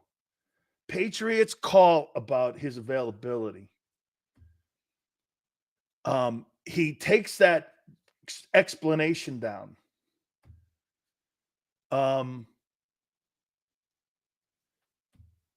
Howard Mouthpiece says they potentially could be working on an extension. And today, Kevin Hart and Brady are working together. This is wonderful. Holy cow. As the weirdo turns should be what it's called in Philly. As the weirdo turns. Man. Hey, he cried about more money. I told you he was gonna. And now the Eagles have to give him a contract extension with more money up front. And they're going to do it just to keep him down from not going on. Oh, what was the prediction? I made this prediction. I'm going to get to those players, I promise. Probably do that at the top of the hour. I got to show you guys something here. I posted this on my Twitter page. Xander, am I off? Am I saying anything right now that hasn't happened? All of a sudden now they're talking about I think we even posted something that they're talking contract extension for AJ. Really? What a shocker. I said this 3 weeks ago after the Smith deal got done. Man. Oh, my God. This is too good. This is too good, man. Unbelievable. What's my AJ Owens? I posted it. I have a prediction on Owens.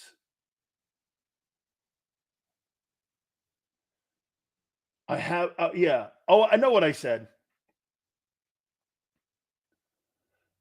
Let's try following along. Okay, here. Here's my prediction on AJ Owens.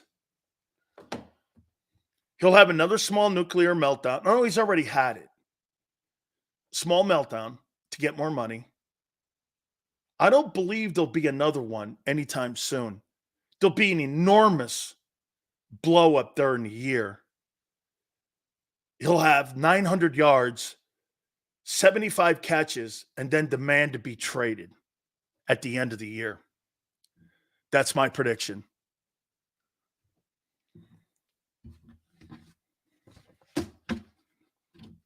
He'll demand to be traded. And if the Eagles are smart, they'll give him the extension, lower the cap hit so they can move him.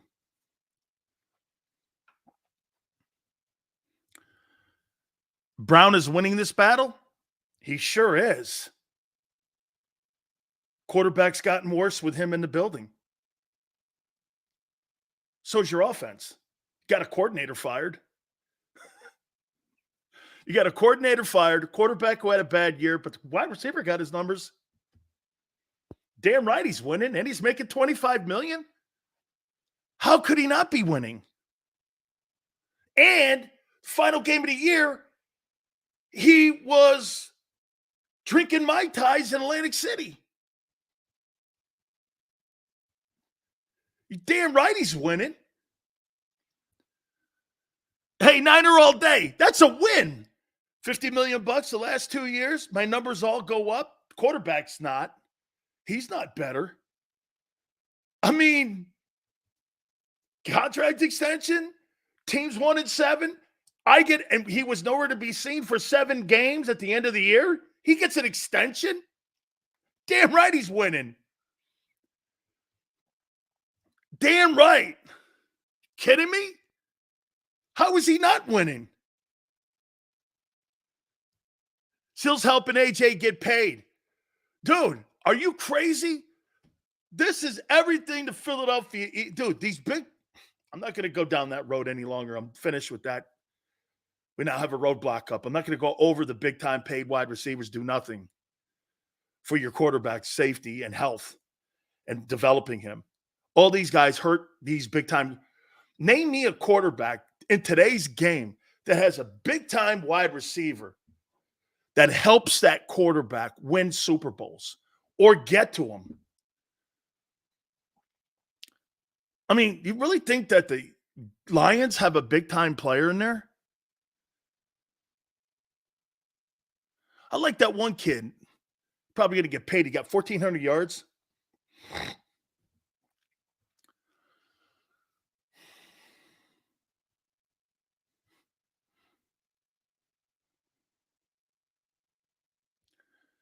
Deep down, Sills loves AJ. Martin goes, deep down inside, Sills loves AJ Brown. Despite his ego, Sills, you love him. Look, Martin, are you kidding me?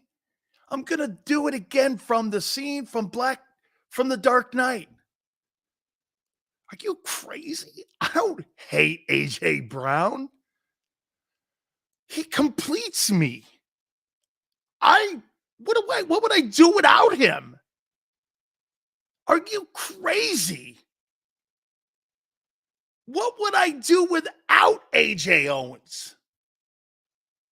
I hate him. He completes me.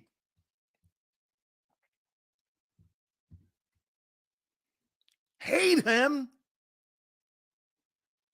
Why in the world would I want to cover a turd named Queasy Watkins? What's that do for me? It's like talking about Joey Bag of Donuts. I mean, it's like Joey Bag of Donuts. No, Steve. AJ, oh yes, AJ gives Sills content. Oh, absolutely. Are you kidding me? That guy's the Fort Knox of content.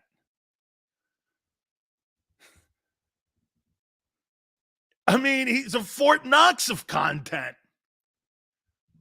Thank you, Steve. Every day, well, not every day, but pretty much every week. That guy's a gold mine. Oh, good grief. Whoa. Look at Big Trag. Once again, here's what we do here. Joey gets more views than you. Once again, though, you think the Eagles give a shit about Joey Bag of Donuts, what he says? They're the ones calling my bosses on what I say. I called their general manager a glorified CPA. They went off on me. My aunt's a CPA. I didn't know that was just destined for general managers of the NFL.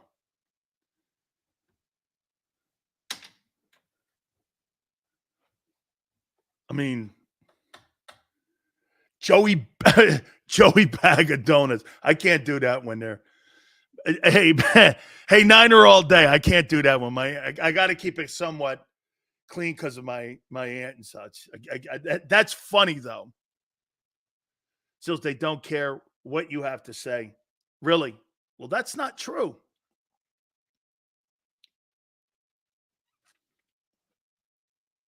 Would you like me to show you the emails and text messages? Nah, can't do that.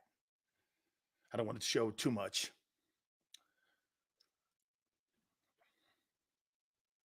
Text messages from the Eagles. Please stop. Please. No. I can't wait till Angelo comes on tomorrow.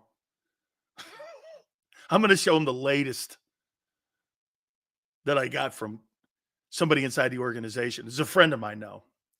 You know, they watch your show every day. Man, you make Howie mad as hell. So, man up, guy. Draft better. Spend some money on defense. Don't move it around and make it look sexy. Seals, in 22, you said that there were only 15 first-round picks. Probably right. The day before the draft, you had Davis to the Eagles at 15 and McDuffie to the Chargers at 18. You said Davis and McDuffie were a coin flip. I thought Jordan was down at 22. I thought when I made my pick, I had him at 22. I don't remember him having him up at 15. They didn't have the 15th pick.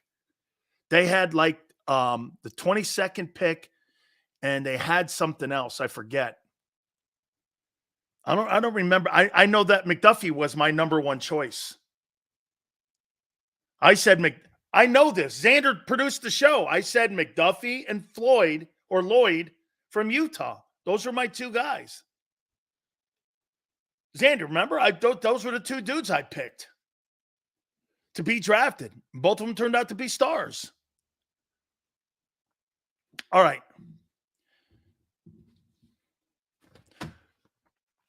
Top of the hour, we will do my 5 guys that I'd be okay with. It was the 18th pick. Okay. I thought it was 18 and 22 in the year that Davis was picked.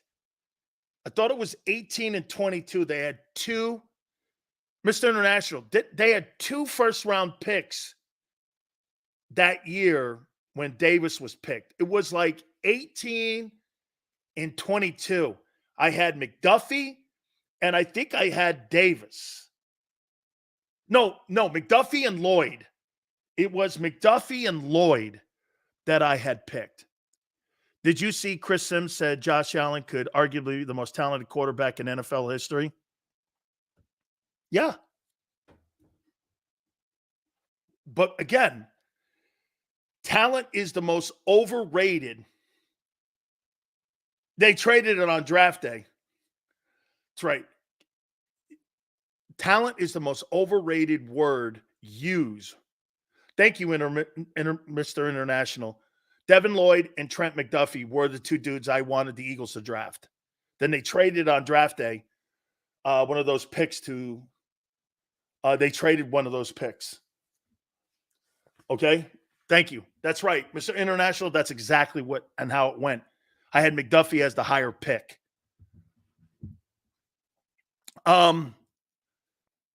Chris Sims calls Josh Allen could be the greatest talented quarterback ever to play in the NFL. I think that's a hard sell with the guy in Kansas City. But I see what he's saying. That's why they're getting rid of players. That's why they're getting rid of players in Buffalo. Cap reasons too. Most of them were on defense, though. Man, Josh Allen is such a great quarterback. Your guy, compared to him,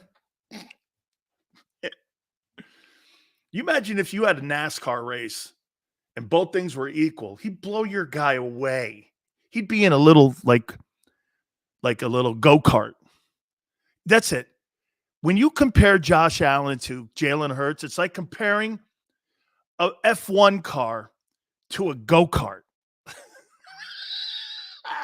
Hey, hey, Xander, did you get that one?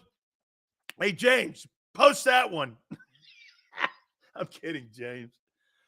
Comparing Josh Allen to Jalen Hurts is like comparing an F1 car to a go-kart. Oh, my God.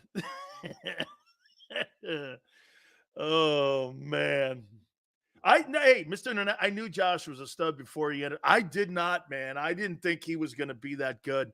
I saw him at Wyoming his junior year. I thought he was really good. When they had lesser talent around him his senior year, I didn't think he was that hot. I thought he was good, but I don't even think he had a 500 record up there at Wyoming. Yeah, right. Josh Allen's the go-kart. Hey, dude. Hey, let me ask you this then, Mike. What else does Jalen Hurts need? What are you going to do? Rub his feet next? Shit, you got him. They got $50 million in wideouts. You got at least $100 million in your O-line. You got a $10 million running back. Holy cow, this guy's like the Queen of England or the King of England, I mean. What else does he need? His feet rubbed? Jesus, criminy. Ain't a quarterback in the league that has that shit.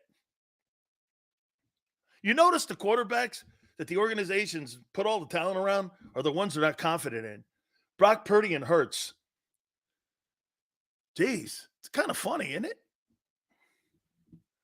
No quarterbacks in the NFL have those two guys what they have in their huddle, and they both couldn't deliver. If they were halfway decent, both of them, they would have delivered. Even Joe Flacco.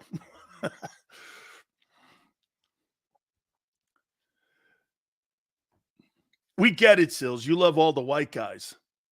What does white and black have to do with sports? Senor? I missed that. What's that got to do with sports? What's that got to do with winning? You think winning has a color? Winning has no color. Winning. You win with, I don't give a crap.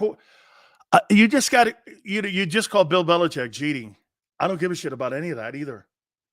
Why would I give a shit about what a guy's color is? I don't care if he's gay, straight, paints his fingernails. Win.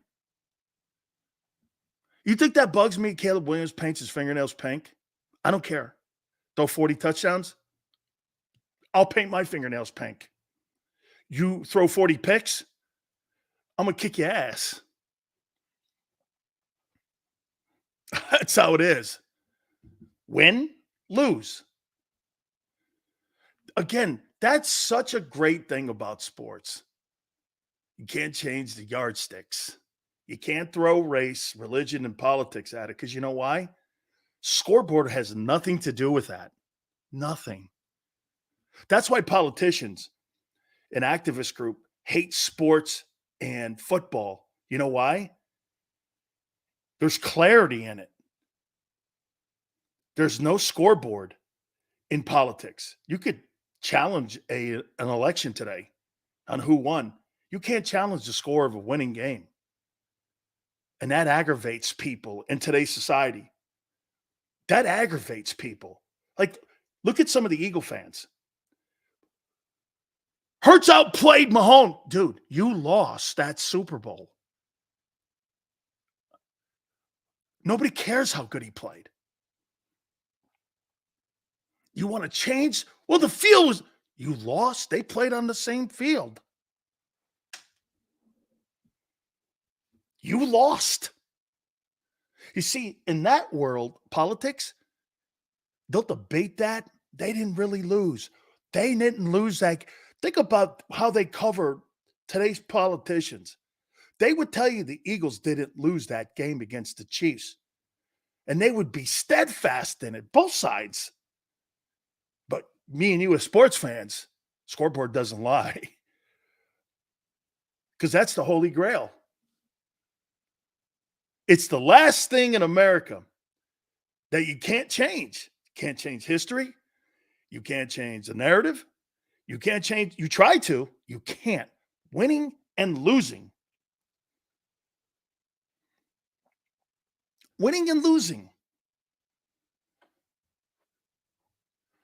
And then you got people like this Mexico guy who would just throw out anything. Don't know him from a can of paint. Doesn't know me or my friends or my family.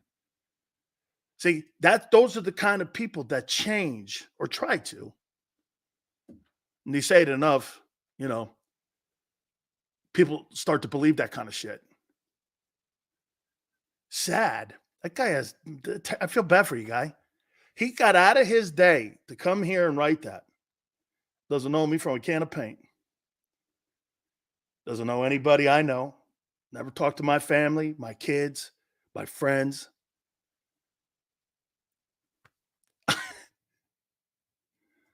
I'm not upset. I used to be. Who brought up finger pointing? You did. That like people saying, I'm not homophobic. I got a gay cousin or I have 3 black friends. I never told you I have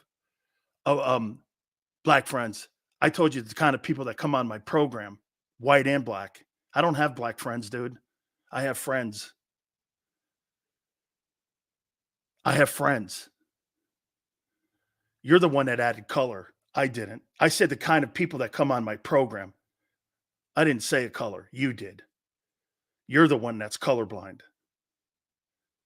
You are. I never said I have black friends. I said I have friends, and the kind of people that come on this program is exactly my words. I don't have black friends. I have friends. Man, you people, some of you guys are just sad. I mean, but then again, you can hide behind being internet warriors here. I mean, just completely. We're going to, narratives in the draft. 5 guys I feel comfortable with the Eagles drafting at 22. We're just going to stay there at 22, okay? Do I think there's a move? Probably. I don't know, but, and we do understand one thing, right? We do understand one thing. Nothing that is being said right now is truthful when it comes to NFL teams getting narratives out. The truth doesn't hit NFL teams until 12 hours before the draft. I like that kid Xavier Worthy. I could see, C24, I could see the Bills or the Chiefs drafting him. Okay, I can. So, narratives for the draft and the 5 players that I could see the Eagles drafting. Gary Cobb from Fox 29, former Eagle, former NFL player, 10-year plus veteran, will join us at 4:30 Eastern. Hit the like button. Keep it here. National Football Show. Underdog Fantasy is the easiest place to play fantasy sports, and certainly the easiest when you're watching the NBA. And the NBA playoffs are almost here, and you can win money making picks. What are you waiting for? Sign up on UnderdogFantasy.com and use the promo code WIN. An Underdog will double your first deposit up to $100. That's UnderdogFantasy.com. Use the promo code WIN. Get ready for the NBA and get ready for the NBA playoffs. Go to UnderdogFantasy.com. Use the promo code WIN.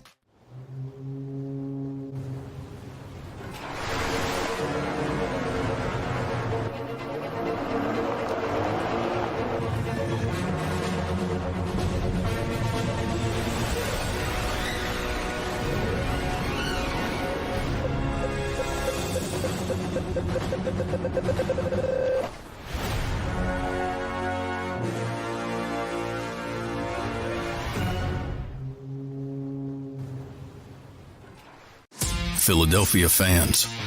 We're cut from a different cloth. Born into a brotherhood and bonded to our team for life. We believe anything is possible because we've witnessed the impossible. While we may be from different neighborhoods, come Sunday, we are one, and we will be heard. Pondley Hockey, official partner of the Philadelphia Eagles.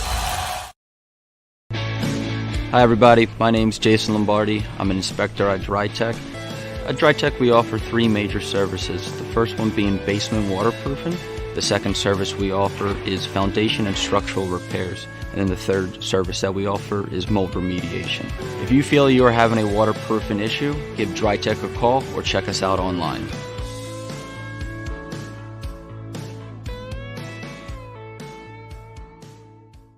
Mike Little was a union construction worker who was badly injured when he suffered a horrific fall because of someone's negligence. His life would change forever. It was just a real downward spiral with everything. Everything you do, and you're sitting home by yourself all day. You can't go out because you can't drive, you can't walk well. It was just a horrible situation. Call Brian Fritz at the Fritz & Beyond Cooley Law Firm at 215-548-2222. EAGLES, Eagles.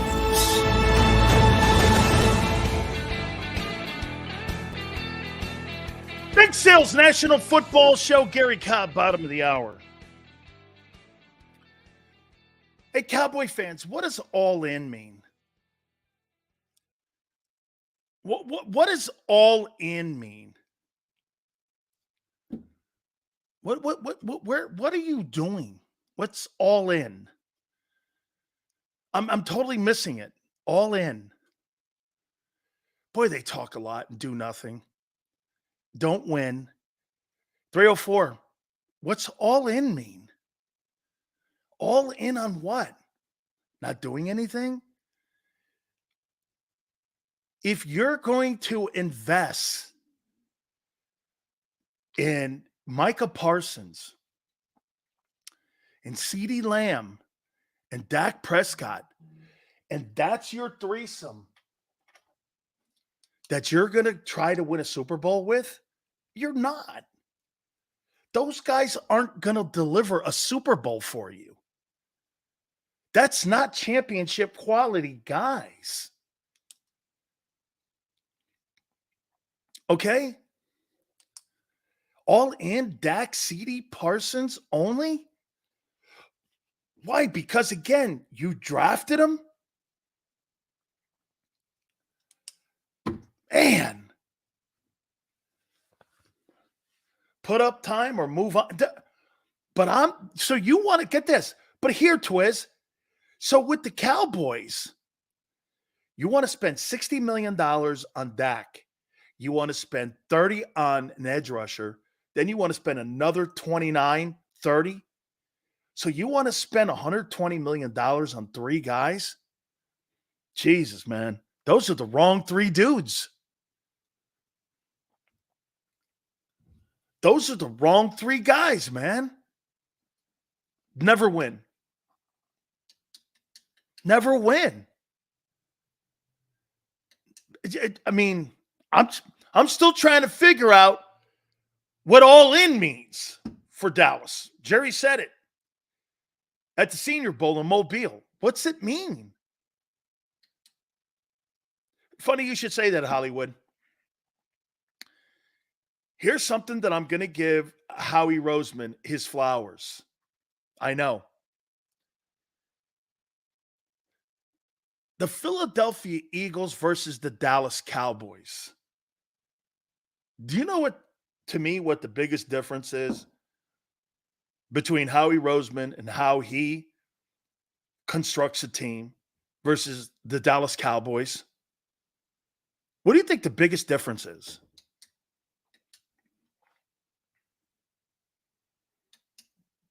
What's the biggest difference between those two organizations? Dude, way to go, Twiz. Jerry created the cap era. and doesn't know how to manipulate it. Holy crap. It's such a great take. He's not afraid to swing and miss. That's a great one. Delayed. You guys know what you're. Boy, I thought this was going to be a hot take. You guys all have this already. You're right. You guys are right, man. You know what the Eagles are concerned with? The Eagles aren't concerned with paychecks. The Eagles are more concerned about cap hits. They're not concerned about how much you make. They're concerned about what we can spend. There lies the difference. And for you to have that autonomy, you've got to pay people up front, at the front end of the contracts. You see, Howie cares more about the cap hit. Like LJ constantly says, they care more about the Hurts cap hit than they do the $50 million. That's a testament to them. You know what's crazy? I can't believe more organizations in the league don't follow that practice. If you truly believe a player like Micah Parsons has delivered, look at what they did with Jalen Hurts. Dak Prescott individually has done more than Jalen Hurts as a passer in this league, and the Cowboys still don't want to pay him up front. The Eagles saw something that they believe in and paid him $50 million, and the cap hits were so insane great that they trust him. They have more trust with their players by paying them. The Cowboys don't do that. Then again, all organizations, I don't know how, his number one concern, Roseman's, is the cap hit, not your paycheck. I never thought I'd ever see an organization care less about what you make and more about how much we can spend as a team in my life. This guy here with these insane cap hits, the Devontae Smith cap hit is stupid great. Great. The Hurts cap hit, great. Even the Landon Dickerson thing is great. But the Cowboys get themselves in a position. Look at this. The Cowboys get in a position where they have to jettison Tyron Smith, Amari Cooper. And they have to jettison these guys. Why? Because they're forced to. Because they don't construct the deals like the Eagles do. And now you're being held hostage by three guys all in. You're not all in. How can you be all in when you haven't invested in your roster yet? Dude, your defense is still terrible against the run. It's still terrible. It's been terrible for 3 years. Even when Mike Nolan had the defense and then they turned around and they went to Dan Quinn, they were still terrible. O-line's fine. The Cowboys, they lost their center and their right Hall of Fame tackle. They're fine. So you think losing Jason Kelce and Lane Johnson would be fine for the Eagle O-line? That guy says, pick and goes, the Cowboys O-line's fine. Losing Jason Kelce and Lane Johnson in the same year, you think would be fine. Oh, the Eagles, got it. Eagles O-line? Yeah, it's fine. I still think they didn't replace. Get this. Peter Riley goes, Micah Parsons will be a future Eagle. I don't want him. He's not a physical football player. Did you not watch the 49ers and hell, even the Arizona Cardinals run his dick into the dirt? He is not physical. He's not a physical football player. That guy is not. Listen, if he played, Jurgens at center. I think Jurgens, but see, I'll tell you what, Yale. Jurgens at guard was efficient, and he was out of position. I'm assuming that if you start at guard, and that's not your true spot, and you're a center, kid's got to have some talent. He's got to have some talent.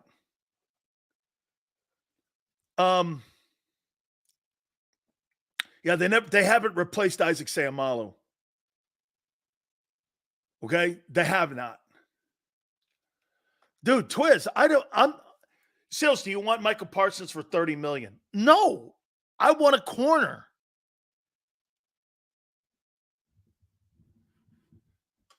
Yeah, there's a reason why.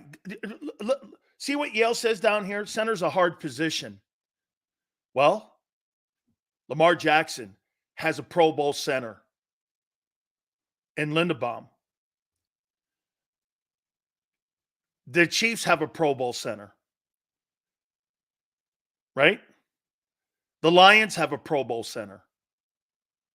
The 49ers have an outstanding center. All the good teams in the league have an outstanding center. There's a reason for that.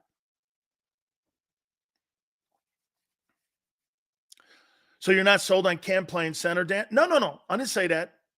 I think he's actually going to go back to his normal position and play relatively well. But again, remember something too, James. Relatively well versus all pro is quite a drop. You know what I'm saying? You go from the best Jason Kelce wasn't just a Pro Bowl guy. He was the player in the game to a guy who's going to be good. The best and being good. That's a big drop. That's a gargantuan job at a position that's so vital. Hey, Cam Jurgens could make the Pro Bowl this year and still be a drop because you go from that dude to that guy. Sills, he was a Pro Bowler.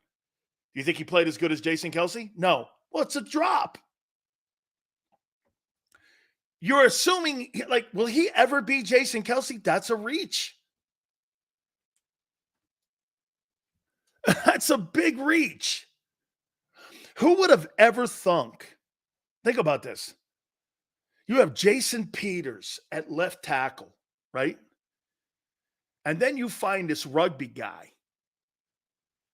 You're trying to tell me, pretty much, I know there was some gaps in there, but for about, what is it?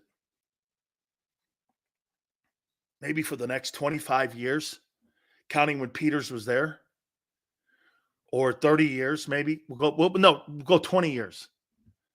And with some sporadic years in there not having Peters in there, you're telling me you had Jordan Mailata and Peters playing your left tackle? I mean, dude, that's almost as good as Favre and Rodgers and now Love in Green Bay. That's quite a testament to the coaching with Mudd and with Stoutland on what they do at that left tackle position. Kudos. And think about it, too. Prior to Jeffrey Lurie, you guys couldn't get a left tackle to save your life. You couldn't get a right guard to save your life, to protect Randall. And you've been able to develop that left offensive tackle position for the last 20 years. Pretty remarkable. I mean, oh, absolutely. Yale says they hit the lotto on Mailata. 7th-round pick, who's now the 3rd highest paid guy in the league and grades out as one of the best left tackles. It's insane. It could be the best draft selection that the Eagles have had in the last 25 years. Jordan Mailata. That is your best draft pick. Since 2000, that's your best draft pick. 7th rounder, and he's turned out to be one of the top 3 left OTs. And when I say that to you, Trent Williams is in that conversation, and so is he. It's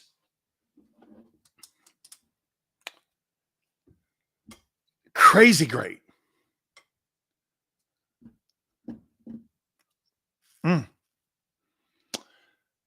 Jurgens will never replace Kelsey, but Jurgens is stronger and more athletic. Can't wait to watch him. Jalen, I think I said I'm not down on him. I'm saying for him to like you said, he's not going to replace Kelsey. I want to watch him play too. I do. We have the best O-line again. What happened to that best O-line, DRC, the last 7 games of the season? You got outrushed, and you were blitzed third most in the National Football League, and you couldn't protect your quarterback. What happened? I was just Gary Cobb, bottom of the hour. Thank you very much. Knees, I have to get to my top 5 guys that I'm looking at 22. I do. But hey, I just want to say that one thing about Howie and the Eagles. They don't care about paychecks. They care about cap hits. There lies the difference between the Cowboys and the Eagles. And why they're like eons ahead of them in building a roster, can spend money because they have money, because they create space. The Cowboys don't create space. I mean, all right. Here are my 5 players that if the Eagles say stand pat at 22, that I'd be cool with. Chop Robinson, Penn State. Love the kid's athleticism. I think he'll be down there at 22. I think you can stand him up in a 34. I think you can put him down in a 43. I'm looking for versatility. And I like the kid. Now, again, I'm not talking about trading up to maybe a Latu or a Verse. I'm talking about staying right there at 22 right now. Okay? Talisi Fuaga, I think, is the best offensive lineman in the draft, and that includes Joe Alt. I think he's better than Notre Dame kid. Tested better. Stoutland loved him. They had a great conversation with him. I think you could possibly see Joe Alt go, and then you could probably see Fuaga go at 10 and 11. That's how close these guys are. And for the record, both these guys are ready to play today. There's very few positions in the draft that are ready to play right now. And the offensive linemen and some of these receivers are ready to play right now in the draft. Okay? I mean,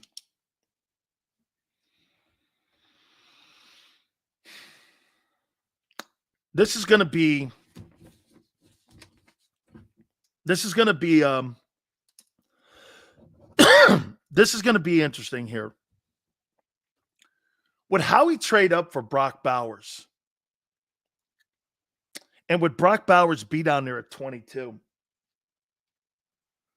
I think with all these O-linemen and these quarterbacks, 6 quarterbacks, am I right? Is it 6 or 5 could go in the first round? Williams, Daniels, J.J. McCarthy, Michael Penix, Bo Nix, and Drake May. 1, 2, 3, 4. That's 6. Could potentially go in the top 20 picks. And then you've got O-linemen. Every one of those guys are ready to play and got first grade grades on them. The O-linemen are making it very difficult for drafting here. Because if you draft Fuaga, and then you turn around like Yale says and go, well, let me take J.C. Latham. You know the difference between those guys and their grades are? Like a half a point, which means there's no difference. You're drafting the same guy. The name on the back of the jersey right now, if you have really good coaches and great talent evaluators in the building, Here, I'll give you what made Coach Johnson the greatest talent evaluator as a head coach next to maybe Chuck Noll. These guys didn't give a shit about the name on the back of the jersey. They looked at profiles. Can he play in this scheme? Can he play in multiple schemes? Does he love the game? Is he a hard worker? And is he smart? You don't have to be book smart, but you have to be football savant smart. Those are the kind of players he looked at. And what you would do is go through your checklist. Does this guy fit this? Does this guy love the game? Is this guy a champion? Does he work hard? And yeah, you say dog, tough. I think that all comes with the love of the game. You're not going to, if you don't love the game, you're not going to be tough. If you don't love the game, you're not going to be a dog because those guys never quit. I try to instill this in my daughter. They were down 2 games, one against Cal on Friday and one against Virginia on Sunday. You know what I said? Keep pushing, keep pushing, keep pushing. You're going to wear them out. You're going to wear them out. You're going to wear them out. You wear people out physically and mentally every day of your life. And some people, you can wear talent out. That's how people beat talent. The most talented people in the world can be beat. You know why? They don't have those 2 intangibles. Fight and drive. They'll quit. No matter how talented you are. Talent carries you so far. Will, guts, desire, and want are going to get you across the finish line. Those are the intangibles you can't, with an analytics idiot sitting there looking at it, has no idea what he's talking about. I mean, those are the people you want as a profile. You don't want people constantly making excuses up in their life. Why this is this way. Why that's this way. Hey, by the way, a guy like A.J. Brown, the difference between A.J. Brown and Michael Irvin, what's the difference between A.J. Brown and Michael Irvin? There's no coincidence. Michael Irvin won at the college level and in the pro level. What do you think the difference was? And he went with Troy Aikman. I wouldn't call Troy a top 15 quarterback in NFL history, would you? But what was Irvin about? Irvin was about no finish line. You know, before I bring Gary Cobb up here, you know, it's funny because, you know, I was talking to Coach Johnson and Gary, of course, knows Coach Johnson. The name on the back of the jersey when you're talent evaluating really has nothing to do with anything. It's a profile. Are you tough? Like, let me give you, for instance, on Gary Cobb. Gary Cobb was a late draft guy. That probably pissed him off so much on draft day. He probably couldn't believe that he lasted that long. But I'll tell you one thing that probably did. Do you know how many guys play 12 years or 10 years plus? Less than 1%. Less than 1%. That guy must have been. I was the 55th player taken, and I had a cup of water. This guy was a late draft pick, and he played 10 plus years. Do you know how freaking incredible that is? My wife says anybody that plays 10 plus years should be a Hall of Famer because you can't play that long in that league. Those are the guys you want on your ball team, not guys that are handed things, not guys that the entitlement of a first round. Those are the kind of players you want. Let's bring G Cobb in from Fox 29. Gary, how pissed off were you when you went in the draft and you played at SC, you won a national championship, you won all them Pac-8 titles, Rose Bowls, this and that. On draft day, did you think you were going to at least go somewhere in the 3rd round? I thought I was going to go in just the mid rounds, you know, but I didn't know what I was doing. You know, I did some things really kind of hurt myself because I really had, I think when I got drafted, I weighed about 212 pounds because I was running. I wanted to run a good 40 time. That I lost too much weight, and I really didn't. At that time, they wanted to be like 225, 230. And I was too light. I could put on the weight, and that's what I did when I got to the league. They told me, "Hey, we want you to put on some weight." I didn't have any problem putting on the weight, and so that really hurt me. It was foolish, but I wanted to run a good 40 time. I think I ran a 40. I got it down to like 4.55, but at 210 pounds and stuff as a linebacker, they think you're undersized. So, but I didn't have a problem putting back on the weight. So that's what I did. How about this, Gary? How about who else was on that linebacking core at Southern Cal that I'm sure there were other LBs that Clay Matthews was there. He went the first round. Yeah, he was a first rounder. Yeah. Chip Banks was around there. First rounder. But I played with all these guys.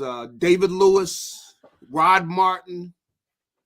Wow. MVP. Ricky Gray was there. All the guys. We had about 8 guys that were, 8 to 12 guys who were linebackers that were played a long time in the NFL. So, because they taught you how to play, and then you're playing against the best players. So, you're playing on the offensive line. You're playing against Anthony Munoz every day. And the other Matthews, Bruce Matthews. Wow. You're playing against all those guys on a daily basis. So you're going to learn how to play the game. Probably Don Mosbar was there too. Yeah. Mosbar, all those guys. Yeah. We had a lot of players, and the thing about it too is you practice, meaning like you had to line up and go one-on-one with these guys. So, develop some toughness, and you learn how to play the game. And they did a great job. I had some great coaches, and you were pushed, because, they were looking for excellence. So it was a good place to be if you wanted to go to the pros. Gary, draft obviously on Thursday. And Jimmy Johnson and Bill Parcells always say, and along with Belichick, that don't believe anything until 12 hours before the draft. That's when usually you start getting some of the right conversations here. Before that, I want to get your take on A.J. Brown and what has been going on with him the last week. Again, it's not anything, but I threw this out a couple weeks ago that if Devontae Smith is going to get a contract extension, you watch. He's going to start complaining. He's going to start being a diva. And sure enough, here's what's happened. Yeah. So he goes out, changes his social media thing. Then it gets confirmed that the Patriots had called Elliot Wolf, the general manager, had talked to Howie about potentially the availability of AJ. This is all in the same day. He posts something about why he got a profound love for the Patriots, even though the Eagles are paying him $25 million a year. Mm-hmm. He then deletes that, and then, it turns around that you're sitting here and you're watching this, and now Howard Eskin's reporting that there's a potential contract extension. I mean, are you okay with all that? No, I mean, it doesn't, even though, guys with money, I really, as wide receivers, you almost put them in a different category. That it's because these guys, Gary, it's because these guys don't get hit any longer. Yeah, I know, but AJ though, I mean, AJ's a special talent. He is.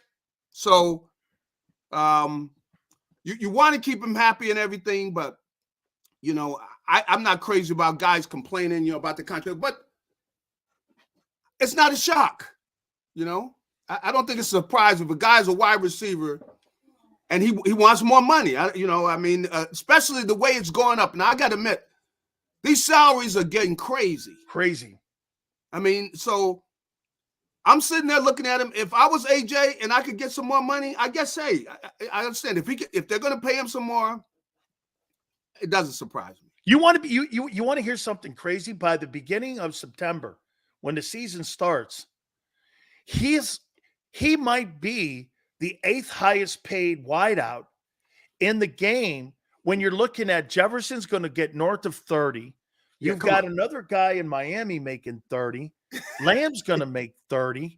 You got even Devontae making as much as him. That's you right. got Kupp making 28. Yeah. You got Devontae Adams making 28. Yeah. I mean, Gary, if you're him, you're looking at the way the market is heading right now, and you're outperforming the guy who just got a salary as equal to yours. Yes. So that's what he sees. And for the record, I think, too, I don't like the bitching, but he's got a point. I mean, the salary thing, come on, look at the team right now. Okay, now he's a special talent. I mean, how many wide receivers I would put on his level right now in the league? 3. Jefferson, and maybe Devontae Adams or DK. Maybe those guys. But there's really, and by the way, I would say this to you, Gary. It's not like they're head and heels above him. That's right. That's right. I mean, he's a special talent. So I guess if he figures, hey, if I could get more money by just making a little noise, but just in talking to the other guys on the team, a lot of the guys they don't consider him, a hothead or anything like that. They don't consider now. I'm surprised at the way that he first off when he started addressing like guys who are talking online. I'm not talking to anybody online. You don't even know who it is when you talk to people online.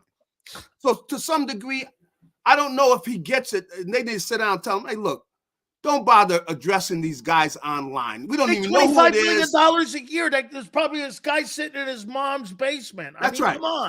Come on. Forget those guys. And so I think I would school him about, he doesn't need to be addressing those guys. Now, with regards to the money, they can do different things with the contract to give a guy a raise without giving him a raise, on paper, whatever. So Howie and his boys are able to work magic. If that's what they got to do to keep everybody happy and stuff, and let's get the party, because they need to do something special this year. They've got an offense that should be burning. That offense should be, it's got to be on top. And that's the thing they got to start focusing on. And they got to get mentally ready for that and hit this ground running, because they got some players defensively. I don't know all what they're going to do. Offensively, doggone, they got no excuses. They need to blow up the whole league. Like big time points here. Gary, Speaking of the defense, I want to run something by you here.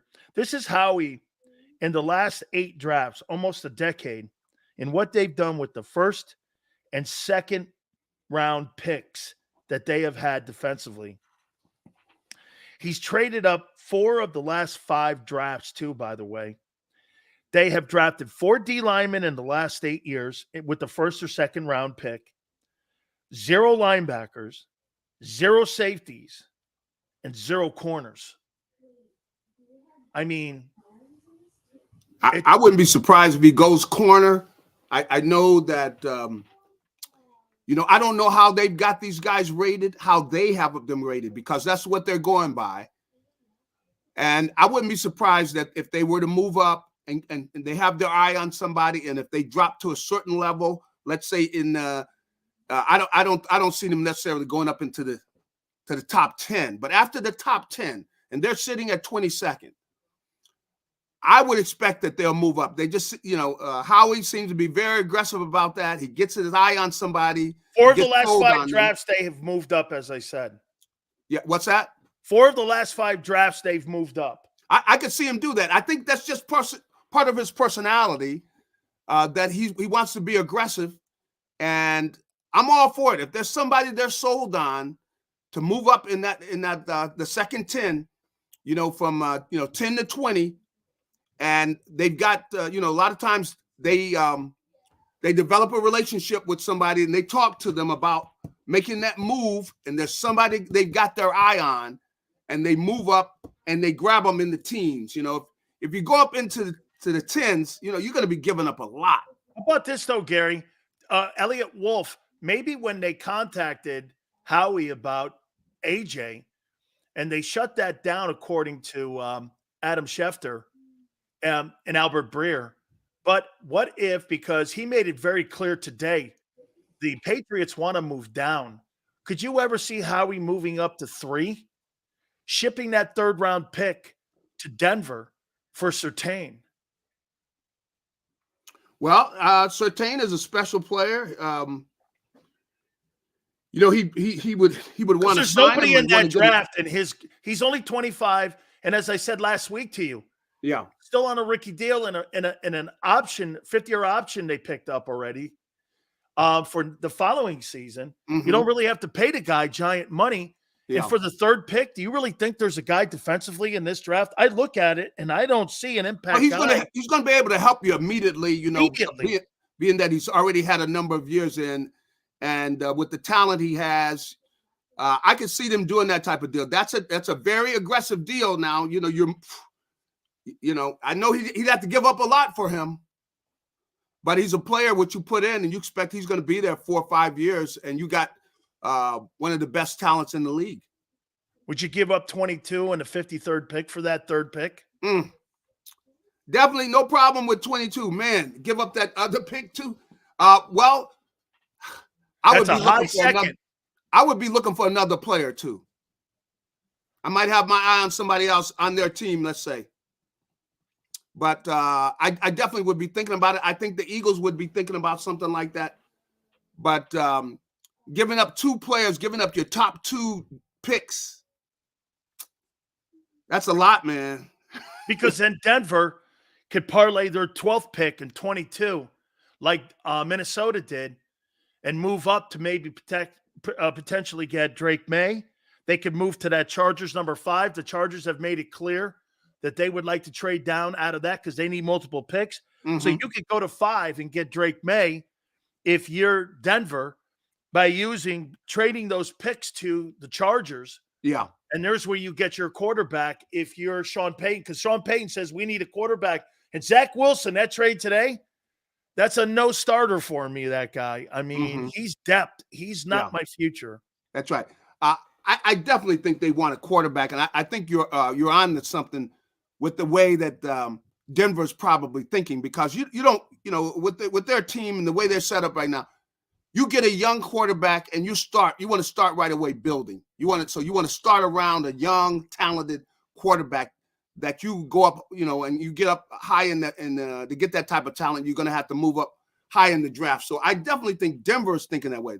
The whole thing is, what do the Eagles, what are they willing to, what do they want to get? And I would, Surtain is great and everything. I would like to get another player too. I would like to get 2 young players if I could. So I don't know. I would get my eye on somebody else on that defense. Well, see, then you could do this. Check it out, Gary. If you made that move by trading the 22nd and the 53rd, and you moved up to get that number 3 pick to New England. Yeah, you get up there. You can do that, or you can trade again with the Broncos, and you could trade with Denver here, get their pick. What I'm saying to you is you could potentially trade for Patrick Surtain. Then you draft with the 50th pick, Edgerrin Cooper at linebacker. Then on your defensive side of the ball, you've got Patrick Surtain at cornerback for the next 8 years. And you drafted a guy who I believe, Edgerrin Cooper or that kid Percy Wilson. You would have linebacker addressed. You would have corner addressed. Yeah. You would have edge rusher addressed, and all of a sudden that Bryce Huff deal looks a little bit better now. Yeah. And you get an edge rusher, and you could get an edge rusher in the 4th round at 120. Now what you just said there, see, you're getting that you're addressing a couple of positions. And I think they go into the draft and they say, boy, if we could address a couple of positions with some young, talented player that we figured that we put in, and we know that we've got some talent at these 2 positions that are going to be amongst the top in the league, I think the Eagles will feel like, hey, we got what we wanted done. We're able to get something later on in the draft. That's gravy. But we got 2 players that we could come in and we say, we're building this defense around these guys. And that's what I think. Surtain, of course, is one of them. If they feel that highly about some of the other young players you mentioned, then I think that's a go. Think of this too, Gary. Look at this. Jalen Carter, Edgerrin Cooper, or Percy, Surtain in your back end. Yeah. Then you're starting to acquire what the Niners have. They have, and this is what Vic Fangio, and don't forget, like we said last week, Fangio drafted Surtain when he was the head coach in Denver. So, and they called last November about him, along with the 49ers, about his availability. So remember what he says about building a defense. He wants to be good at every level. The Eagles have not been good at every level. That's correct. That's correct. The last 2 years. You're right. Well, last year they weren't good. Yeah. And in the back end at the safety position, they were good 2 years ago, but not last year. It's been too inconsistent because of the mercenaries. Yeah. This is the kind of defense Vic would want to build. Good D-line, solid linebackers, and a good secondary with a shutdown corner could go a long way and help that offense. Well, I think you're definitely, what you're talking about right there, that is Fangio. I think he would be very happy to be putting that type of talent back there, because he likes a defense where he wants his corners so they can tackle, and you got Surtain is a guy who plays the whole cornerback position. He's able to be aggressive. He can be physical. And then, of course, he's got the athleticism to cover anybody. And then you upgrade the linebacker position too. And I think that's one thing that Fangio has probably sold them. It seems like they've sold them is we've got to improve at the linebacker position. I just have a tough time with him drafting a corner because he hasn't. And the organization, not just him, but the organization. Yeah, they've had trouble getting it right. So, I think they're comfortable. They have done this before where they have traded for elite corners. They have had to do that. And, if they've done it a different way. Yeah. Okay. How about this, though? Since he's taken over for Chip Kelly when he had his powers restored as general manager, here's been the picks that he has picked in the first round since that time when he took over for Chip. Derek Barnett, Andre Dillard, Jalen Reagor, Devontae Smith, Jordan Davis, Jalen Carter, and Nolan Smith.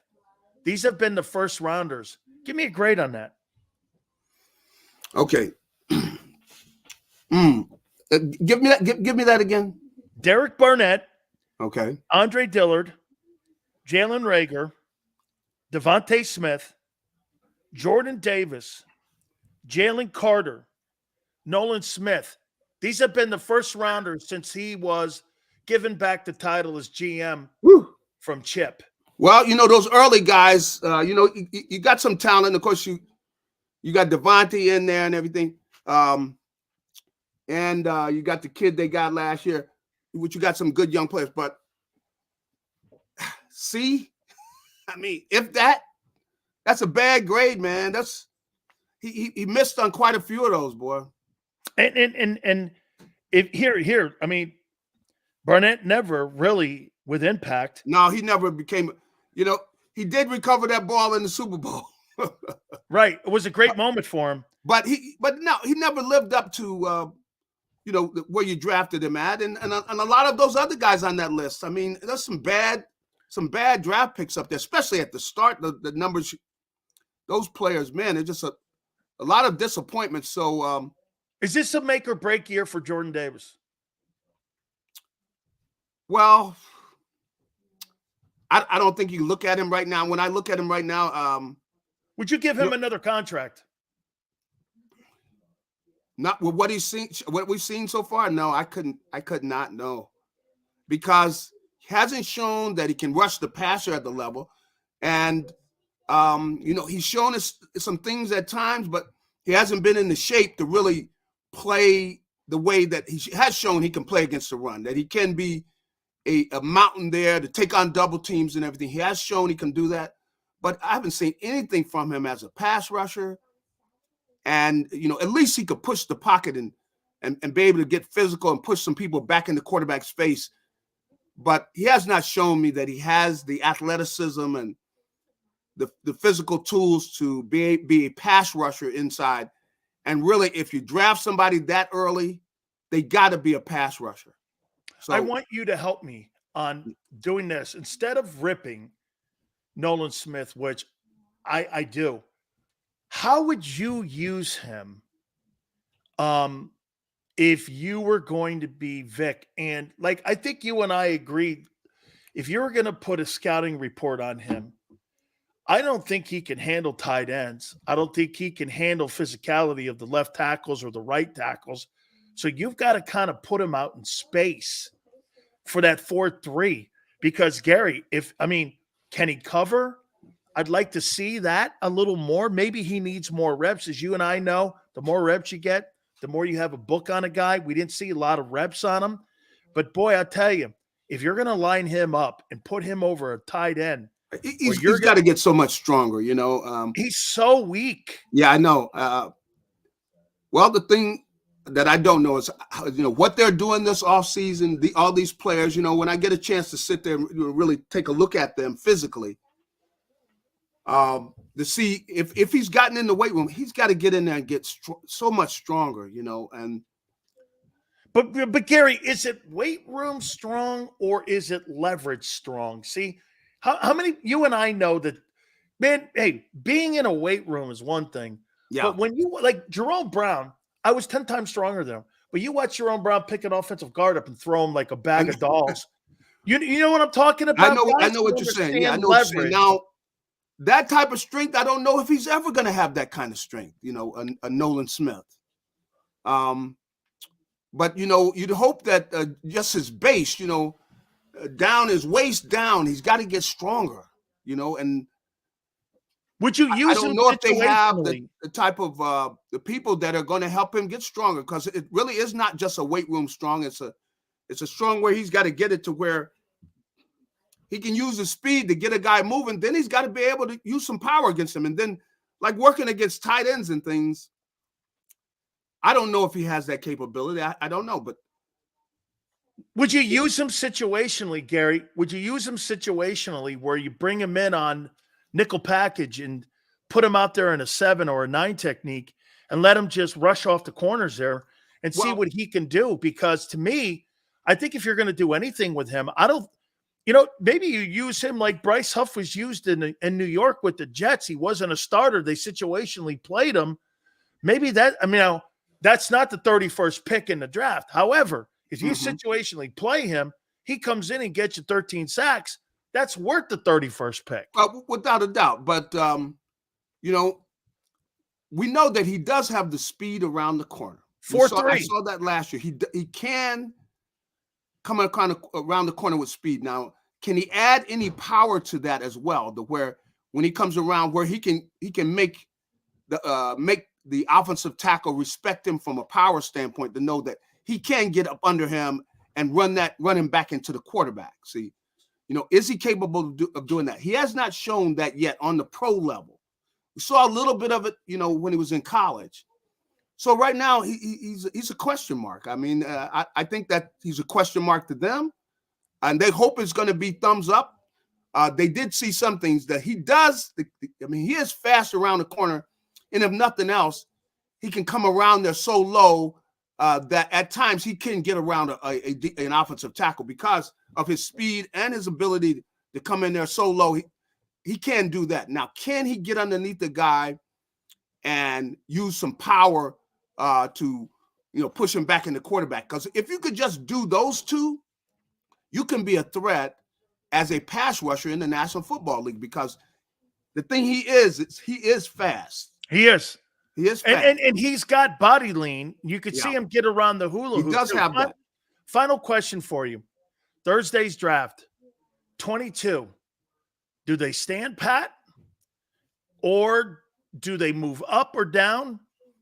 And what position do you think that they take and land on? What do you think they're eyeballing?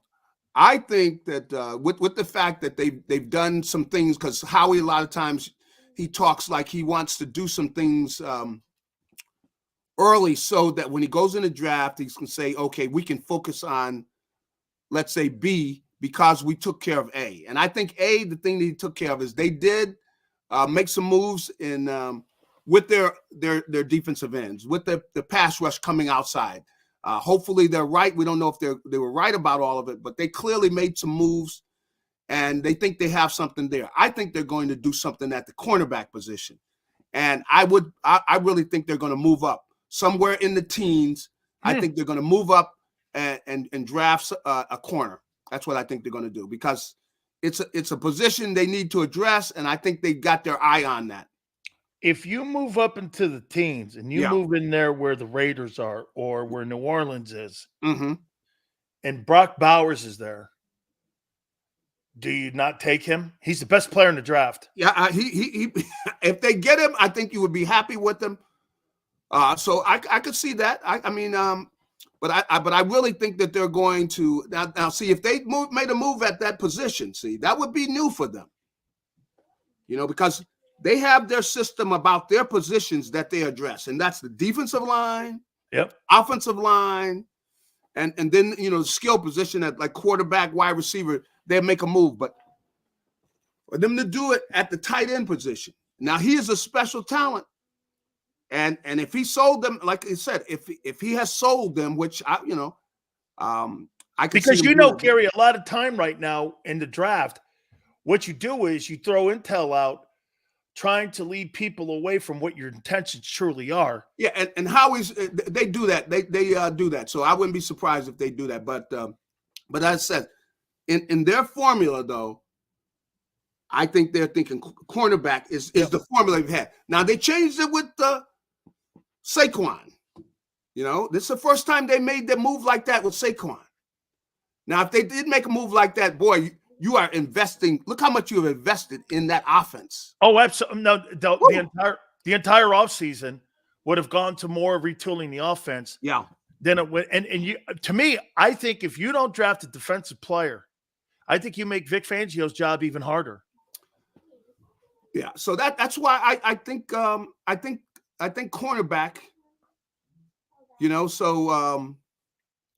That's why I think cornerback is the way to go. That's been their formula.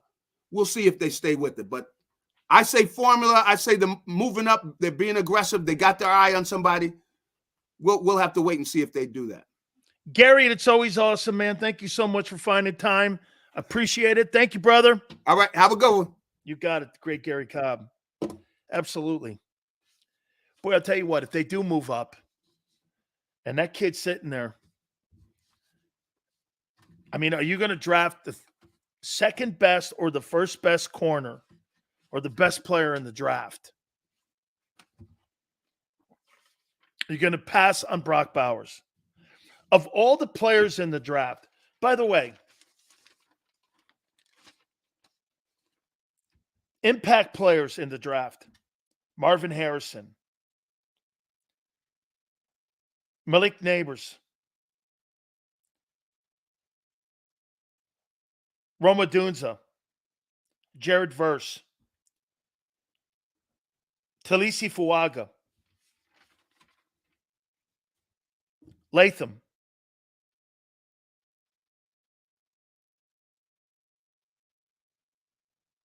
Barton, Arnold,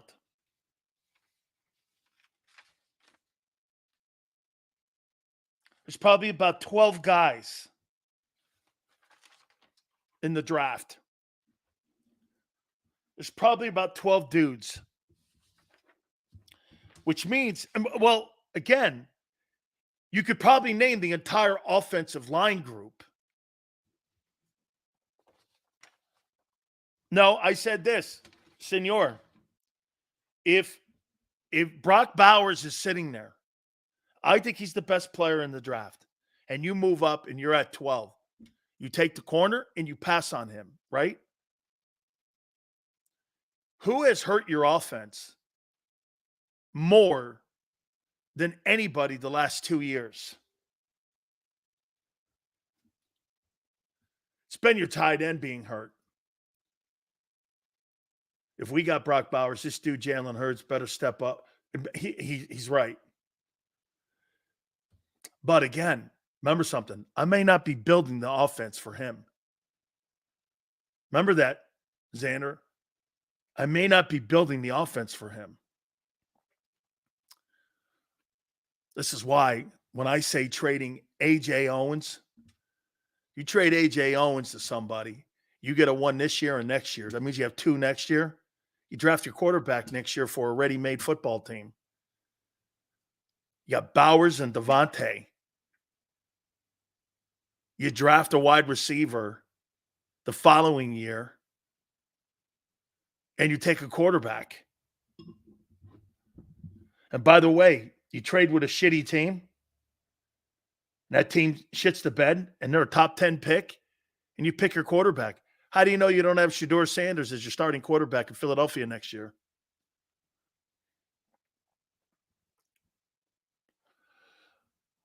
Okay?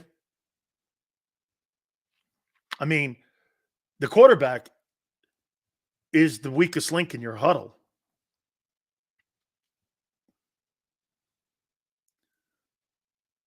They need tight end depth.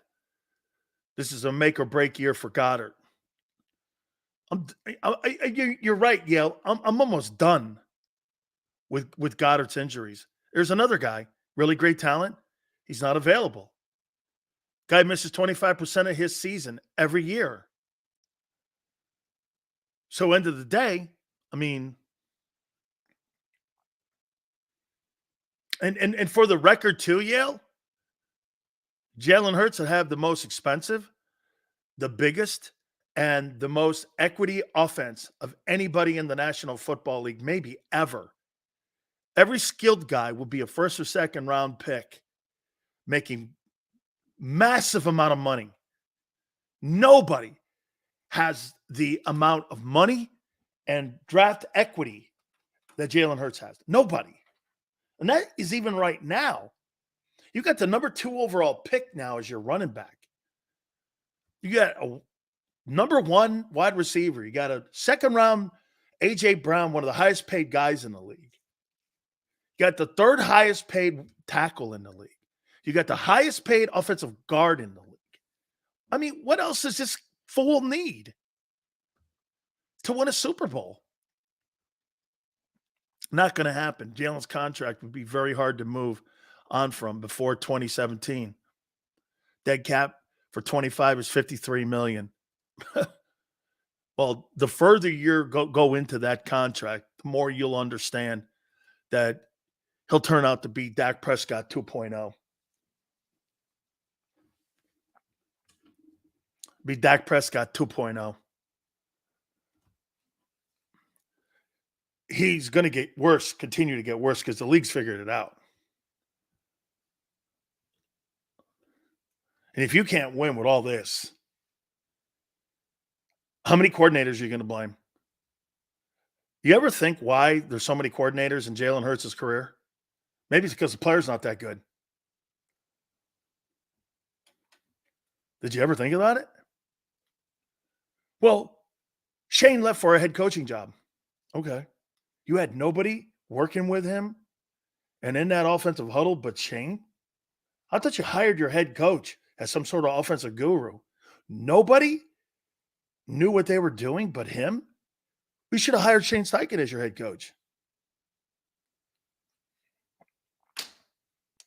I mean, how many coordinators? Well, he's got 5 now? Jesus, Griminy. You got all this talent, and you got 25 wins in 2 years, and brass rings to show for it. I don't see it. Good luck to you, man. I mean, most teams are trying to create balance in their roster and on their football team. Like I showed you before, when it came to your drafting history. I mean, and like I said too earlier, when I was pointing out the first 4 years, Wentz blew him away. Wasn't close in any statistic. Had less talent, blew him away. You're making him sound like he was a superstar ball player. Wentz was the better player his first 4 years. Facts. And what more significant games? But once again, Xander brought this up about 3 weeks ago. Howie Roseman, his drafting, in the last 10 years, just about, no linebackers drafted in the first 2 rounds, no safeties, no corners, 4 D linemen. How are you building teams and foundations of teams when you don't do that? Adam goes, funny how Sil's tone changes. My takes have nothing to do with my interview with a guy who I'm trying to ask him his opinion. He's on the show because of his opinion, not my opinion. I'm not looking to get into a fist fight with my guest. If he disagrees, I ask him his opinion. So you invite people over your house to get in arguments? What a dumbass. You're acting like our team has been in the lottery picks every year. We have our deficiencies, but many teams wish they were in our position. No, Denny, you're missing my point once again. You're missing my point. It's frustrating because you're right there. That's the frustrating point. Thank you, Brian. That's what we're trying to do. Yeah, that's all I'm saying. Yeah. What didn't I just give you? Yeah, didn't I just give you and say this about what Howie does compared to everyone else? What he does and the Eagles do, they don't care about salaries. They only care about cap, which is phenomenal. That's why they're ahead of the Cowboys. That's the only problem is they get in their own way, in their own success. They won't let it breathe. Sills, what are you hearing about the Eagles' interest in the third pick? Kyle, I think Howie, here's how people look at Howie Roseman in the NFL.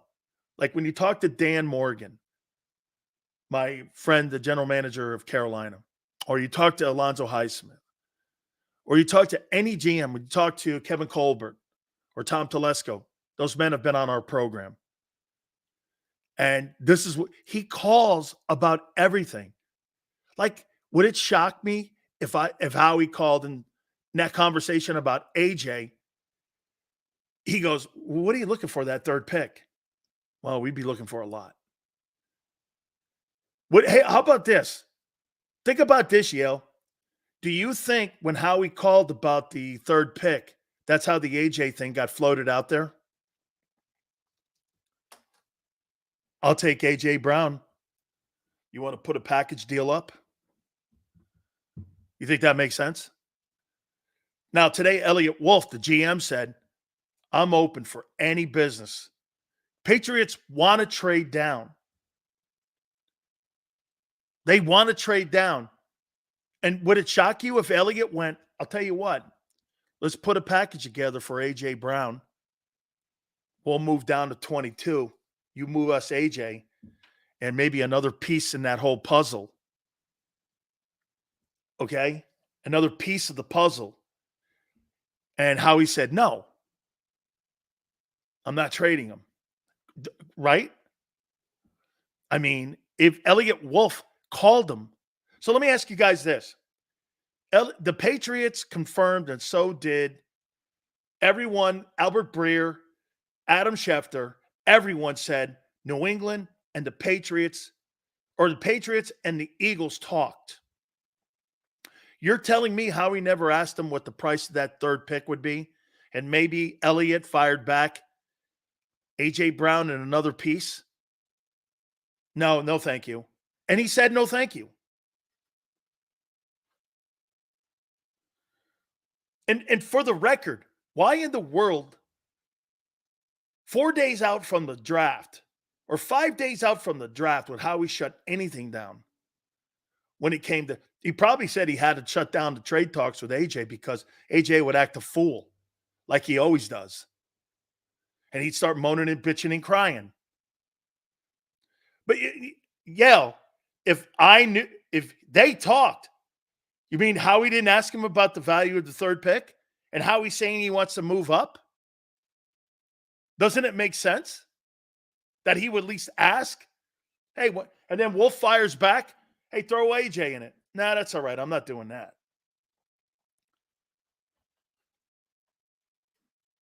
Nah, that's not. I believe he said that too. Nah, I'm not putting AJ in that deal. I believe that. I don't get this. Yale, in this draft, moving up to 3 from 22, I don't see it. I don't see anybody in this draft that is a massive impact player. Look, so could somebody just go crazy and do a CJ Stroud on you and you go, wow, that is unbelievable. I can't believe how great he looked. CJ Stroud was the biggest shocker to me. Okay, shock. I see why Frank Reich wanted him now. Shock. I was shocked he was that good and tremendous. Look at his low interceptions. We'll see what he does this year, though. Okay, we'll see what he does. 3 trade back to the Broncos for Surtain. That first, the player we're fans, we don't go anywhere. The fans are invested. Brian, I would like to get up to that number 3 pick, send that number 3 pick to Denver for Patrick Surtain. I think you'd have to take the 3rd pick. You trade AJ for the 3rd pick. You'd have to trade the 53rd pick, I believe. And maybe Denver gives you Surtain and a 3rd. Would you do it?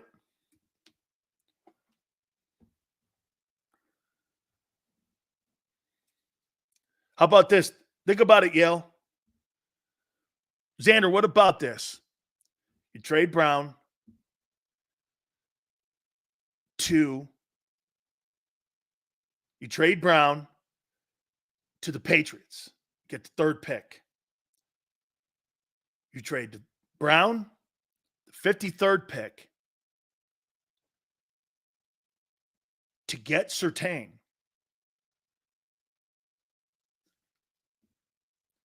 Or the 22nd pick and Brown. I think that's too much. I think that's too much. Brown's not going to win you a Super Bowl. Surtain will. And plus, remember something. He's cheaper, and he's Vic's guy. That's Vic Fangio's guy. And he's turned out to be right about him. He was an all-pro. Because right now, currently, the way your defense is constructed, you're not winning shit. By the way, Angelo Cataldi will be with us tomorrow.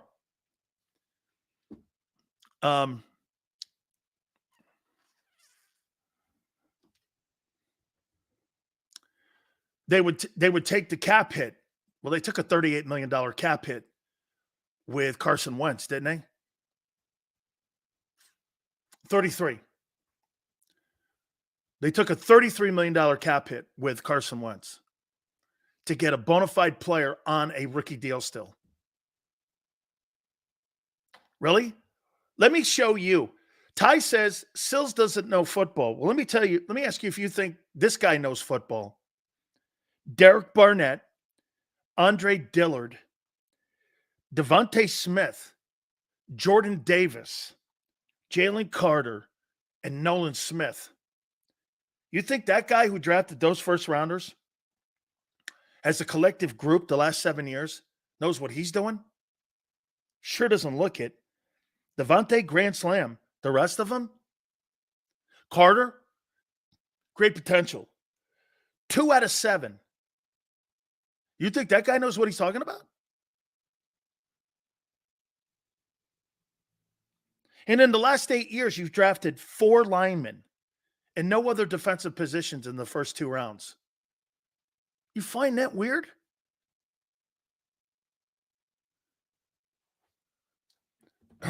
Hey, Barb, get this. Barb goes like this. Hurts is safe until 27. So if he doesn't win anything until he's 27, what a waste of a contract. What a waste of $250 million. Holy shit. You're going to keep a guy on your team that you spent $250 million to, that at the end of the day brought you guts. Hey, Nick, think about that. You got one pick in there that's a grand slam, Devontae Smith. Yeah, you can call me all kinds of names. This is what the guy's track record is. He picks like shit in the first round. Don't get mad at me. You should be mad at your GM. And like people are saying, moving up to get a draft pick? Who? A corner? You can't pick them. Who? Nolan Smith? Andre Dillard? Derek Barnett?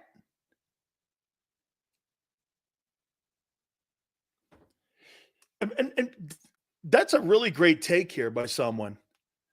By the way, these big-time wide receivers with all this money, they're short-term investments. They've all been short-term investments. Have they not? Tyreek Hill was a short-term investment. Stephon Diggs is a short-term investment. Devontae Adams is a short-term investment. A.J. Brown was a short-term investment in Tennessee. And he'll be one here. Tyreek Hill. How long before you think the Dolphins move off of him, making $30 million, and the majority of that money going against the cap with the Dolphins before they start to go, we're moving? All those guys that make that money are short-term investments. They've all been on multiple teams already. If you're such a massive part of the future, why are you not being built with the future in mind? Why?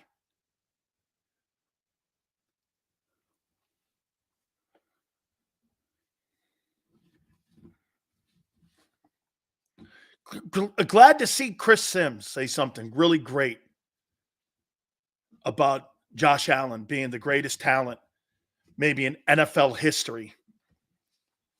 Way to go, Chris. He's right. Him and Mahomes are probably the two greatest talented players in the history of the league. I completely concur. No problem saying that. All right. I'm going to reset my 5 players, and also I'm going to put out what I think are going to be a lot of storylines that are going to be out there for this Thursday's draft. I'll reset my 5 guys that I'd be okay with the Eagles selecting. All right? And we'll do that. Angelo Cataldi tomorrow. Don't forget, he'll join us. Hit the like button. Keep it here. National Football Show. Underdog Fantasy is the easiest place to play fantasy sports, and certainly the easiest when you're watching the NBA.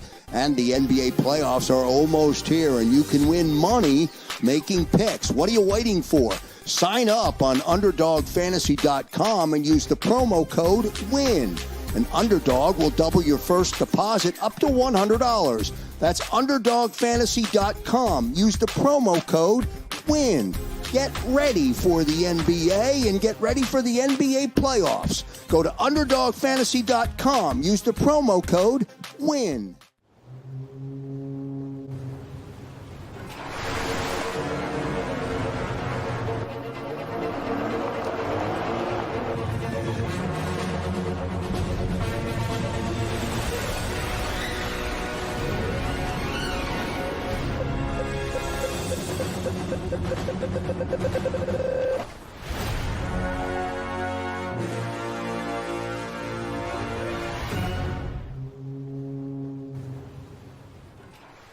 Philadelphia fans, we're cut from a different cloth. Born into a brotherhood and bonded to our team for life. We believe anything is possible because we've witnessed the impossible. While we may be from different neighborhoods, come Sunday, we are one, and we will be heard. Pondley Hockey, official partner of the Philadelphia Eagles. Hi everybody, my name's Jason Lombardi. I'm an inspector at JAKIB. At JAKIB we offer three major services, the first one being basement waterproofing, the second service we offer is foundation and structural repairs, and then the third service that we offer is mold remediation. If you feel you are having a waterproofing issue, give JAKIB a call or check us out online.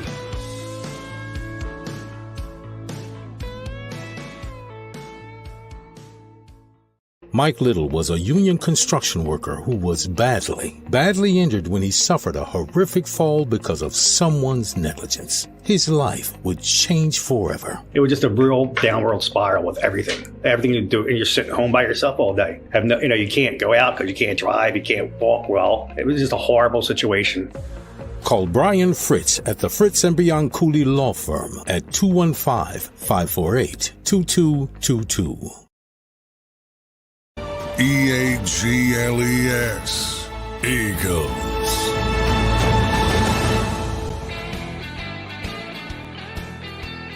Big Sales National Football Show.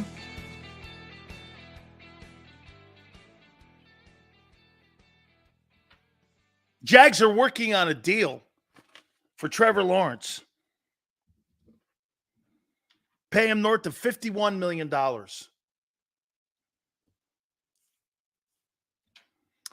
I would say this about Trevor Lawrence. Son, I don't know.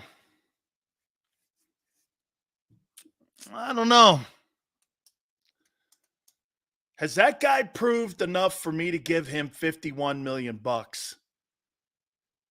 I'm like, that's the car that looks good.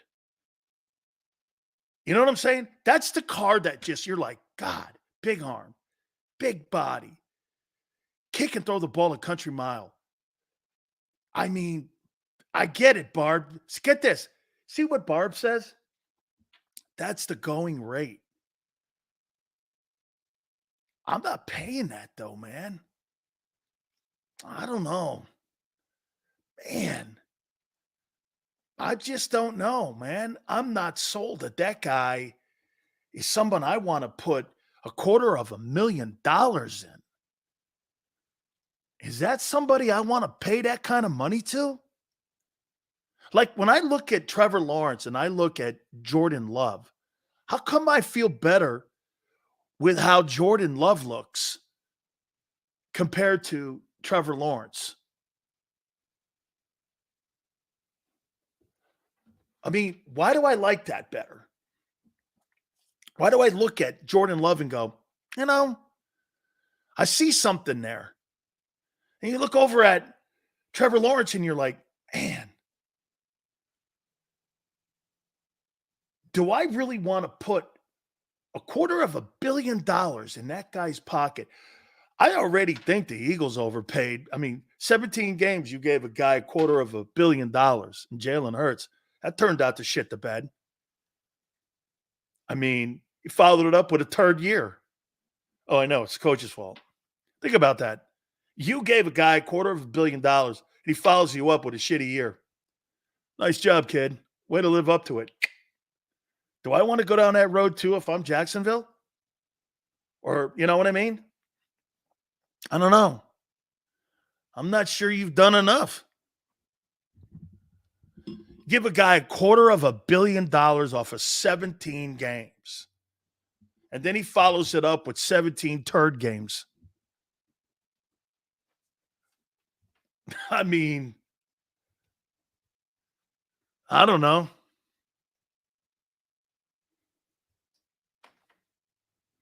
And he turns into a turnover machine. All right, let me reset here. Actually, I got some topics still to get to here.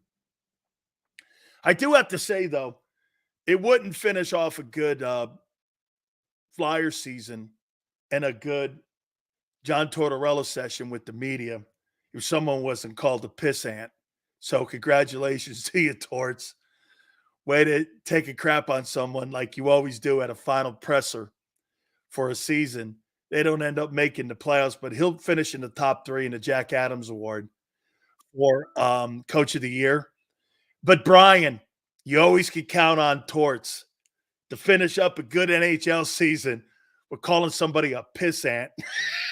Believe me, I've seen a ton of them. You're just a pissant. Oh, my God. Hey, John Tortorella is truly one of my favorite coaches in sports. He is the Dan Sileo of coaching. He pisses everybody off, even when he wins. John Tortorella and Big Sills have a lot in common, man. It doesn't matter where you are, who you are. I mean, you could get to the Stanley Cup Finals, take it Vancouver, whatever. If he doesn't like something, he's going to say it. Hey, Brian. Oh, man. Good night. Yeah. Flyers were a surprise team for 7. Yeah. I mean, I think they had a really good year. I do. Especially from the shit can box that Comcast threw them in. I would say that is really a great season for my friend John Tortorella. Absolutely love the guy. Congratulations to you, Torts. All right. Let's reset here. Oh, by the way, one more thing on Dak. So Dak Prescott's come to the realization, and I love it. Dak's firing back at the Cowboys and everyone else. He was asked a question over the weekend about playing in Dallas past this year. 304, you'll love this. Allen has been turnover king for 5 of the last 6 years. And for 4 of the last seasons, he's won his division. And he has a higher win percentage than Jalen Hurts. What's your point?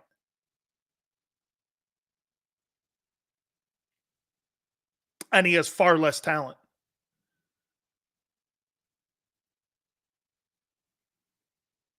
What's your point? He'll be exposed. Well, we'll get this, Taylor. Jalen Hurts was exposed last year. Like Barb said, I thought your offense was supposed to be high-powered last year. 2 years in a row, 2,000-yard receivers. What happened? 1,000-yard back? What happened? What happened? 4 Pro Bowlers in the O-line? What happened? What happened to your offense last year? And destroyed by the Bucs. What happened to your offense? What happened to your Hurts smacked Allen. Yeah, and Drew Lock beat the shit out of Jalen Hurts.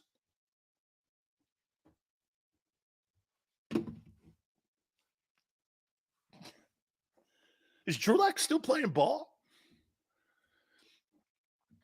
Tyrod Taylor beat him. Tyrod Taylor, baby. 1-0.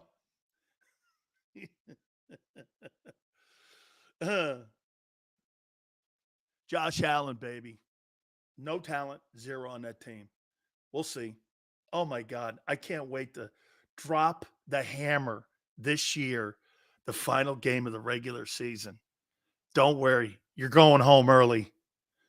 If I were you and I were Jalen Hurts and the Eagles, I'd get the U-Hauls ready around November. I can't wait to get Angelo on tomorrow. I'd get the U-Hauls ready around November. Yeah, that's what I'd do. I get them ready around November. Right around November. That's what I'd do. All right. And no, so to finish it up, Dak Prescott goes, if I'm here, great. If I'm not, I think he's got to leave Dallas to win a Super Bowl.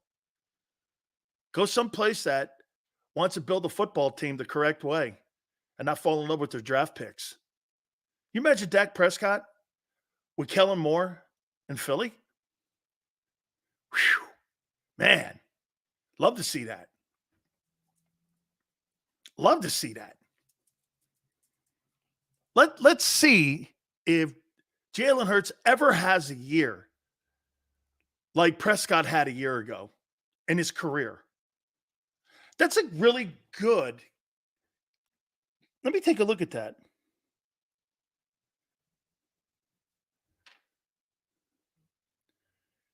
Dak Prescott stats. So how many people think, hey, Xander, check this out. How many people think that Jalen Hurts will ever throw for 4,600 yards, 36 touchdowns with 9 picks, and a 105.9 quarterback rating in his career?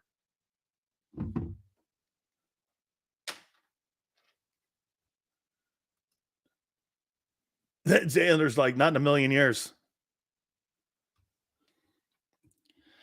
You think Jalen's going to throw for 4,600 yards, 36 touchdowns, 9 picks, and 105.9 rating? You think he's ever going to do that? You think he's ever going to put those kind of stats up? Or how about this one? 49.02 with 30 touchdowns, 9 picks, and 100 quarterback rating. We're lucky at 3,600. Brian, he'll never hit them numbers. He's not that good a passer. Remember, dual threat. Dual threat. 15 rushing touchdowns, Sills. That guy can't throw for more than 24 touchdowns in a season. That's the last 3 years. He can't get over 24 TD passes. Are you crazy? Dual threat, but he's got 15 rushing. Oh, them dorks. All right. I'm going to reset the 5 players that I'd be cool with. Them taking at 22 without any movement. And I already told you, Chop Robinson I'd be great with. Talisi Fuaga.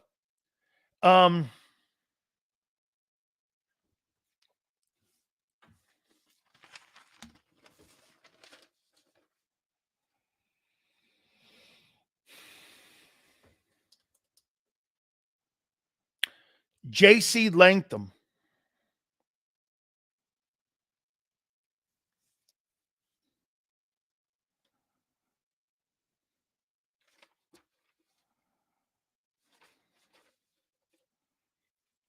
Nate Wiggins.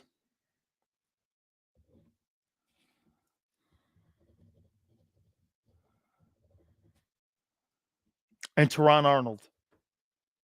I don't think Brock Bowers is going to be down there at 22. I don't think that. Twiz goes, Chop going to be a bust? You mean like Derek Barnett or Nolan Smith? This guy says, my pick's going to be a bust, and every guy that I've said, it turned out to be great the last 3 years here. Every guy. Your guy can't pick shit. Nolan Smith is a bum. He's a bum.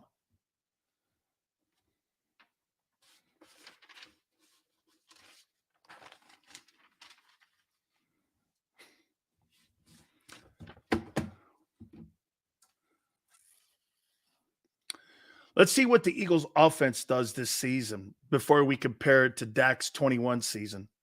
No, I compared it to his 23 season. I also throw in the 21 year. Listen, I'll take Dak Prescott's better QB than Hurts. I agree he needs to go somewhere else to win a Super Bowl. But I don't want him here. That's because you're talking about him just being because he's here, a Cowboy. That's the only reason. Imagine talking about making it to the Super Bowl if your ass didn't win. Why bring that up? Texas, I talk about Dak versus Jalen as an individual player. Dak's better. But Dak is the Joel Embiid of quarterbacks in the NFL. Got to get out of the first round, man, especially in Dallas. You can't be a Dallas. Like Joel Embiid can't be considered the best player in the sport. He can't get his team out of the opening round. And there's always something with the guy. Joel Embiid, in my opinion, is a walking disaster. waiting to happen. He's a walking disaster.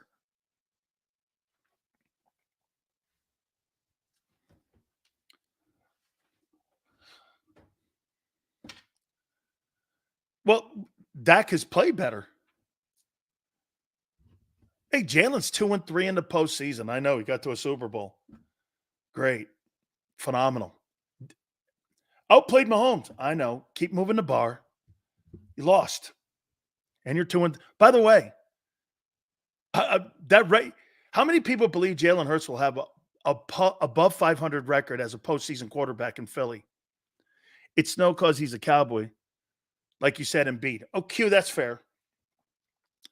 How many people believe Jalen Hurts is going to have an above 500 record in the postseason? I do not. It ain't that easy to win. And I'll make a point to you. This is not Jalen hating. Brian goes, he has to.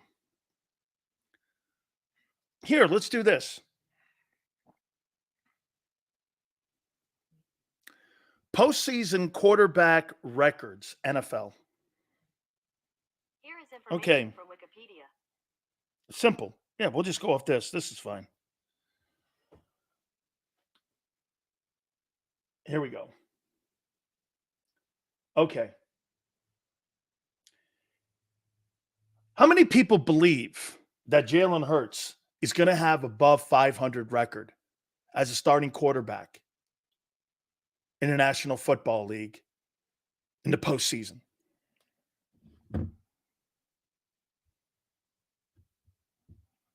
How many people believe that?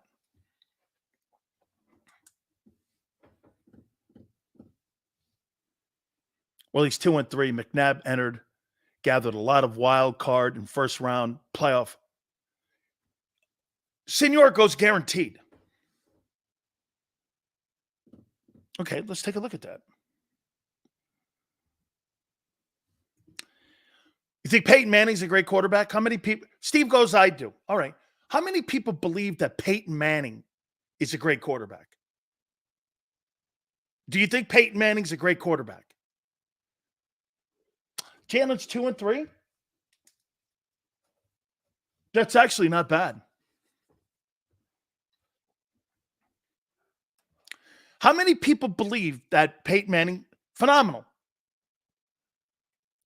You hear that? Sue, yes. Would it shock you that Peyton Manning's playoff record is 14-13? Peyton Manning is one game over 500. Thought he was legendary. He's one game over 500. How many people believe that Brett Favre is a sensational quarterback? What do you think his postseason record is?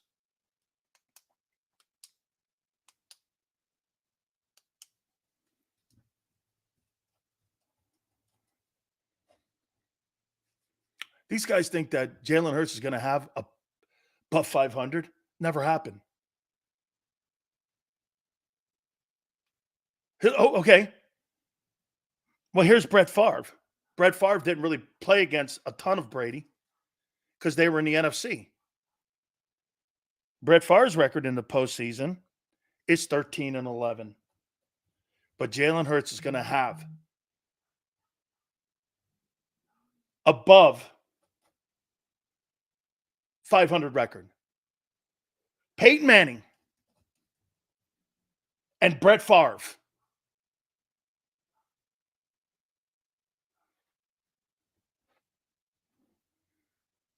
One guy's 2 games above 500, one's 1.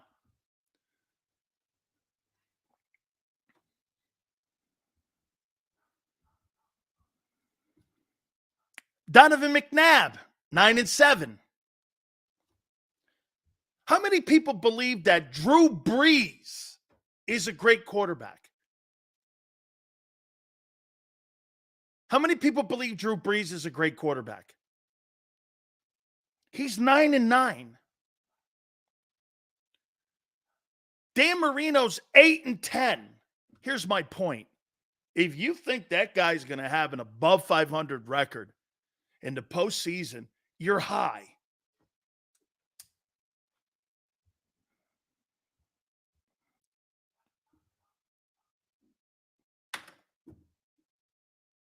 You're high.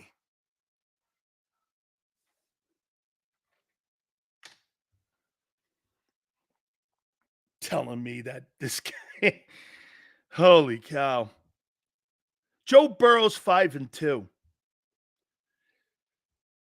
Josh Allen is 5-5 in the postseason. He's got a better win percentage in the postseason than Jalen Hurts. I didn't realize that until I just saw it. Josh Allen's 5-5. He's won 5. He's 5-5. Your guy's 2-3. All right. All right. Jimmy Garoppolo's 4-2. Brock Purdy's 4-2.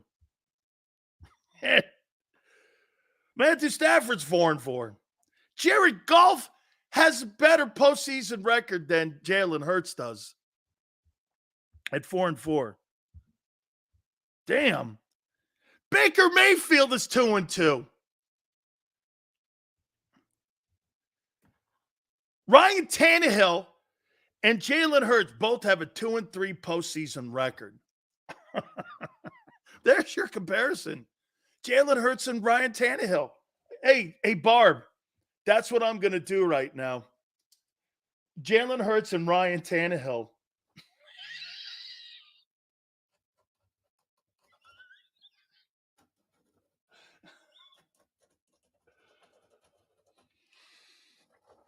Well, Ryan Tannehill did have Derrick Henry.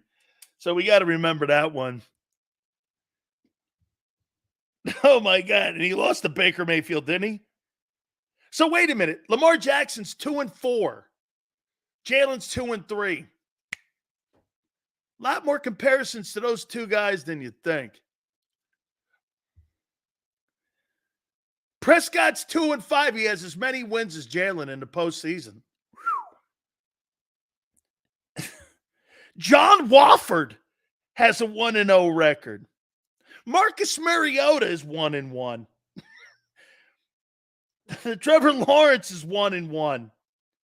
CJ Stroud is 1-1. Jordan Love is 1-1. And Hurts and Ryan Tannehill are 2-3. Holy shit. So wait a minute. Jalen Hurts has the same postseason record as Michael Vick, Vinny Testaverde, Jim Harbaugh. Hey, this is too much here. Hey, Barb, listen to this. Here's Jalen Hurts, who he's tied with in postseason record. Pat Hayden, Wade Wilson, Jim Everett, Vinny Testaverde, Michael Vick, Ryan Tannehill.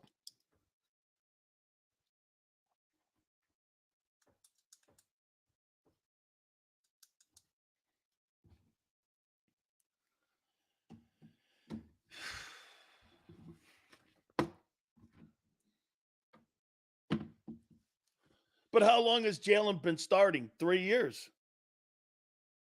Oh, not the infamous last game when Howie fixed the game against, what was it, Washington? When he fixed that game? When he threw that ball game so Doug could look worse? Jim Everett. Jalen's 2-3 with Jim Everett. That's right. Hey, Anthony, now you got the point. What I'm making the point is, everyone goes after all these quarterbacks, and you think it's easy to win in the postseason. Dude, Aaron Rodgers, what was Rodgers' record? They shit all over Aaron Rodgers for his postseason record. And then they don't ever bring up. Like, look at Mahomes is 15-3. It's insane. That's insane. Joe Flacco's 10-6. That's insane. In the era of Brady, Flacco's 10-6 with a Super Bowl MVP and a Super Bowl win. Think about that. Joe Flacco's 10-6. That's pretty remarkable. That's remarkable. In the era of Brady. What's Rodgers? Aaron Rodgers is 11-10, and they always take a crap on him. Well, I mean, Peyton Manning's 14-13. Once again, the point that your guy's going to have a winning postseason record is hilarious. When everything's said and done, he's not. And look at the talent.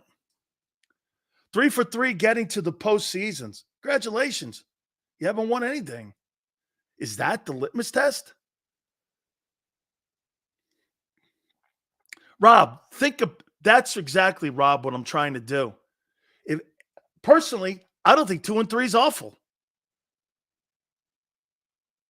I don't think 2-3 is awful. In today's NFL, I don't think that's awful. Most of these quarterbacks, Russell Wilson is 9-7 and went to 2 Super Bowls and won one. I mean,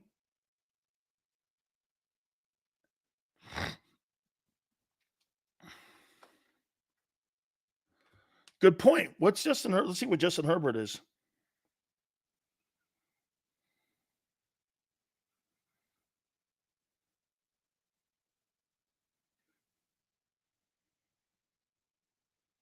Justin Herbert. He 1-1? I thought Herbert was any 1-1. Yeah, don't got his name on here for some reason. I think he's 1-1. Won that game, lost that game. I think, if I'm not mistaken. Shit, Baker Mayfield's 2-2.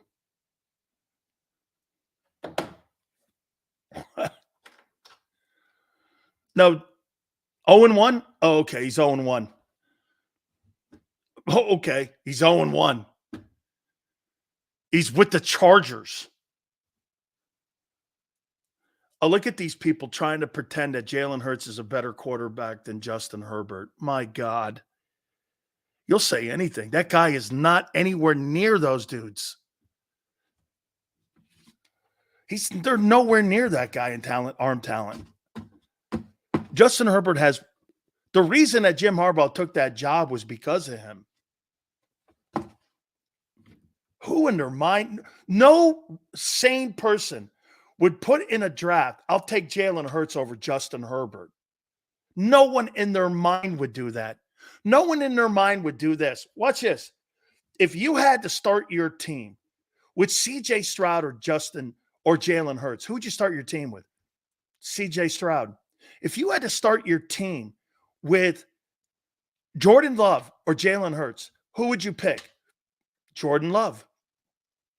If you had to start your team with Justin Herbert or Jalen Hurts, I would take Justin Herbert. Josh Allen. I'm not even bringing up Mahomes. Some goes like, hey, dude, are you insane? If Jalen Hurts doesn't have a loaded team, he doesn't throw for 20 touchdowns. He's Justin Fields, 2.0, a little better. Out of your minds. I don't know what you see. By the way, the guy in Baltimore, will he win a Super Bowl throwing for 3,200 yards? And I don't think so. I don't think so. That style of play between him and Hurts and Philly are not going to win.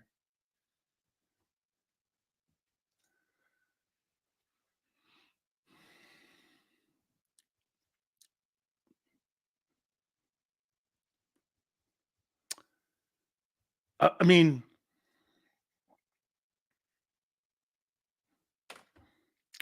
so here, let me give you the best offense maybe I've ever seen in pro football history during the salary cap. Xander, what do you think? Is this the best offensive collection of talent that we've had in the in the salary cap era. $25 million, $20 million left tackle, $20 million left guard, $25 million right guard, $15 million tight end, $25 million wideout, $25 million wideout, $10 million running back. I mean, am I wrong?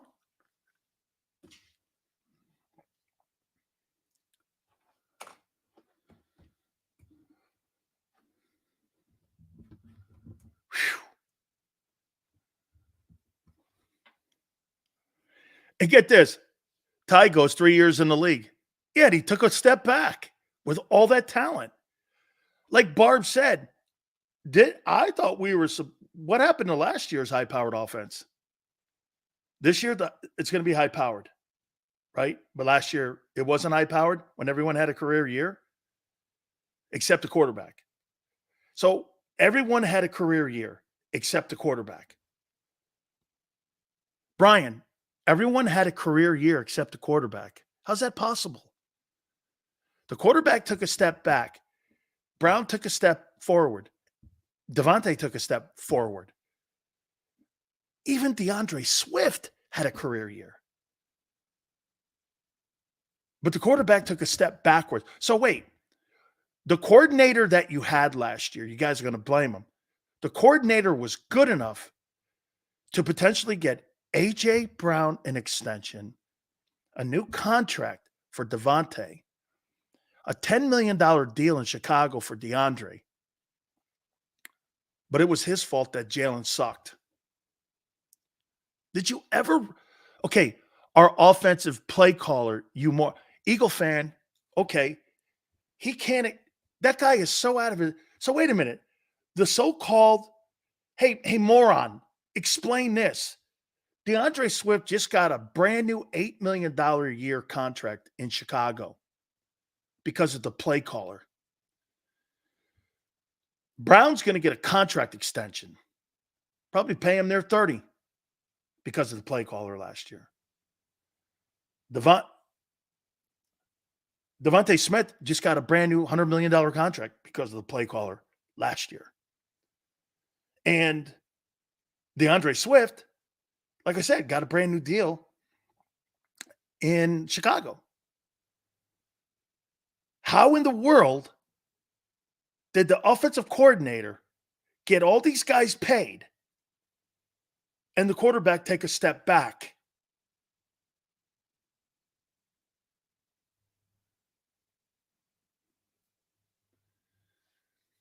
So if I'm any one of the players in that huddle, am I thanking Brian Johnson? And the OC got fired. Why? Because the quarterback sucked. Everyone got paid. And the quarterback took 2 steps back, and the OC got fired.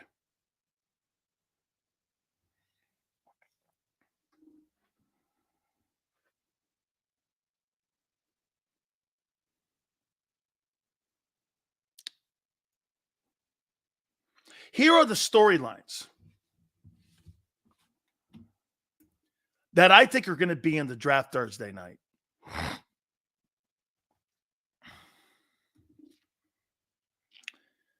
Let's start with the Bills. How much help are the Bills going to get Josh Allen on draft night? What are the Bills going to do? Are they going to stand pat?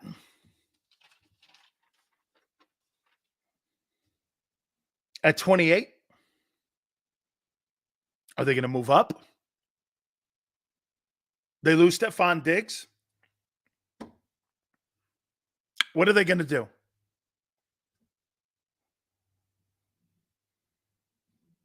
The Broncos. What does Peyton do at quarterback? What does Sean Payton do at quarterback? Zach Wilson's not the answer. Okay. Brian, I like that. Bills may draft an OT down there at 28. They'd get a great player down there at 28. They get a great one. Broncos going to do at quarterback. Zach has an arm. I know he stinks, but I'm curious to see what Sean could do with him. Fair enough. Better coaching. You don't have Nathaniel Hackett around him. He showed some signs of stuff. Like, he's no Josh Rosen. You know what I mean? He's not Josh Rosen. Not even in the league anymore. What are the Chargers going to do? The Chargers want to move. I mean, they want to move out of 5. What are they going to do at 5? So the Chargers are going to be interesting to watch. Jim Harbaugh, I think, is going to want to make some noise. The Commanders. What does Adam Peters, the new general manager, do at 2? Is Jaden Daniels the guy? Jaden Daniels is built a lot like Josh Allen. And he threw for a ton of yards, but he had a ton of talent there. Like, there's 2 dudes that are going to go in the top 6 that he threw to. I mean, the kid Thomas and, well, he's not going to go 6. He'll go later in the draft. But that kid Neighbors, he's got 2 first-round wide receivers. Threw for a boatload of yards. Is he the guy at number 2?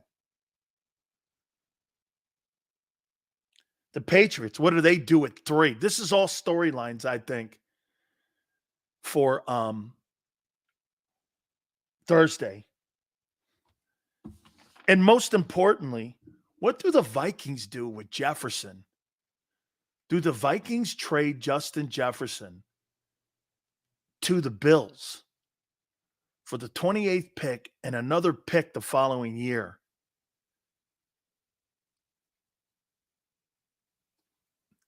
Justin Jefferson.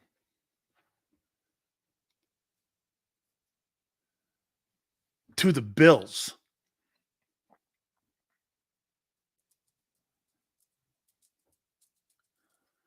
I mean, what do the Vikings do? The Vikings are sitting. The Vikings want to trade for a quarterback to get up. I think they want to get to that 5th spot and get J.J. McCarthy. But J.J. McCarthy, is that what Jefferson is looking? Justin Jefferson is looking at J.J. McCarthy throwing him the ball? Isn't it funny that Minnesota has had some of the greatest wide receivers in pro football history, and they can't win Super Bowls with them? Ahmad Rashad, Chris Carter, Randy Moss, and now Justin Jefferson, Stephon Diggs, and they can't do shit with them. They can't do shit with him. So what do the Vikings do with Jefferson? I think the Vikings screwed up royally by not re-signing Kirk Cousins. Yeah, Jake Reed, another guy. Percy Harvin, absolutely. They've had a bunch of great ones up there. All right, I got to take a quick timeout. Hit the like button. Keep it here, National Football Show. Underdog Fantasy is the easiest place to play fantasy sports, and certainly the easiest when you're watching the NBA. And the NBA playoffs are almost here, and you can win money making picks. What are you waiting for? Sign up on UnderdogFantasy.com and use the promo code WIN. An Underdog will double your first deposit up to $100. That's UnderdogFantasy.com. Use the promo code WIN. Get ready for the NBA and get ready for the NBA playoffs. Go to UnderdogFantasy.com. Use the promo code WIN.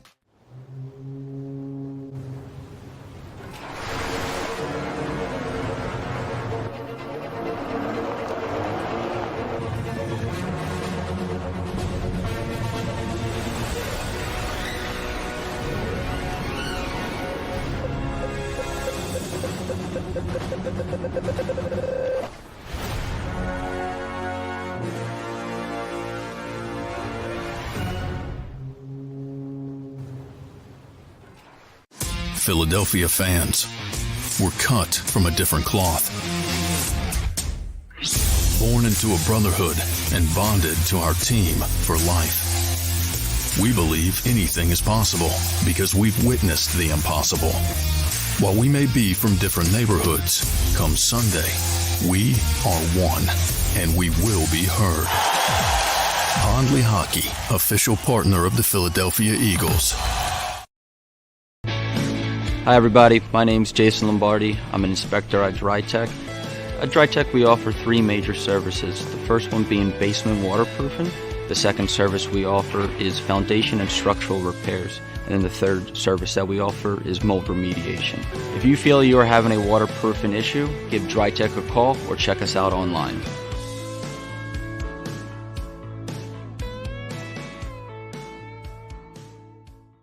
Mike Little was a union construction worker who was badly injured when he suffered a horrific fall because of someone's negligence. His life would change forever. It was just a real downward spiral with everything. Everything you do, and you're sitting home by yourself all day. You can't go out because you can't drive, you can't walk well. It was just a horrible situation. Call Brian Fritz at the Fritz and Beyond Cooley Law Firm at 215-548-2222. EAGLES, Eagles.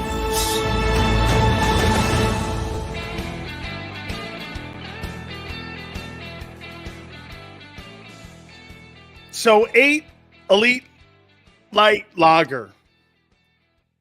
These people are now telling me they're going to send me a 6-pack or some beer. I don't know if it's a 6-pack. I'm assuming it's going to be a case. You know who owns that? Troy Aikman. Aikman goes, I want to send you some beer. I'm like, do I look like a light beer drinker to you? I mean, that's like saying, Sills, hey, give me a half a sandwich. Do I look like a half a sandwich kind of guy? Not a half a sandwich kind of guy. What are you, crazy? Absolutely not. All right. Hey, guys, tomorrow Angelo Cataldi will be with us. Let me see what time he's coming on. Let me see what time Angelo will be with us. He'll be on the first hour. So he'll be on first hour of the program tomorrow, 2:30 Eastern time. So we will talk to Angelo, get his take on A.J. Owens, the Eagle draft on Thursday. We'll put all this out there to him. We'll get his takes. Getting closer and closer to the NFL draft. Thank you guys again for coming aboard. Please hit the like button. Xander, Big Joe, thank you. 2 to 6 tomorrow. We'll see you on the flip.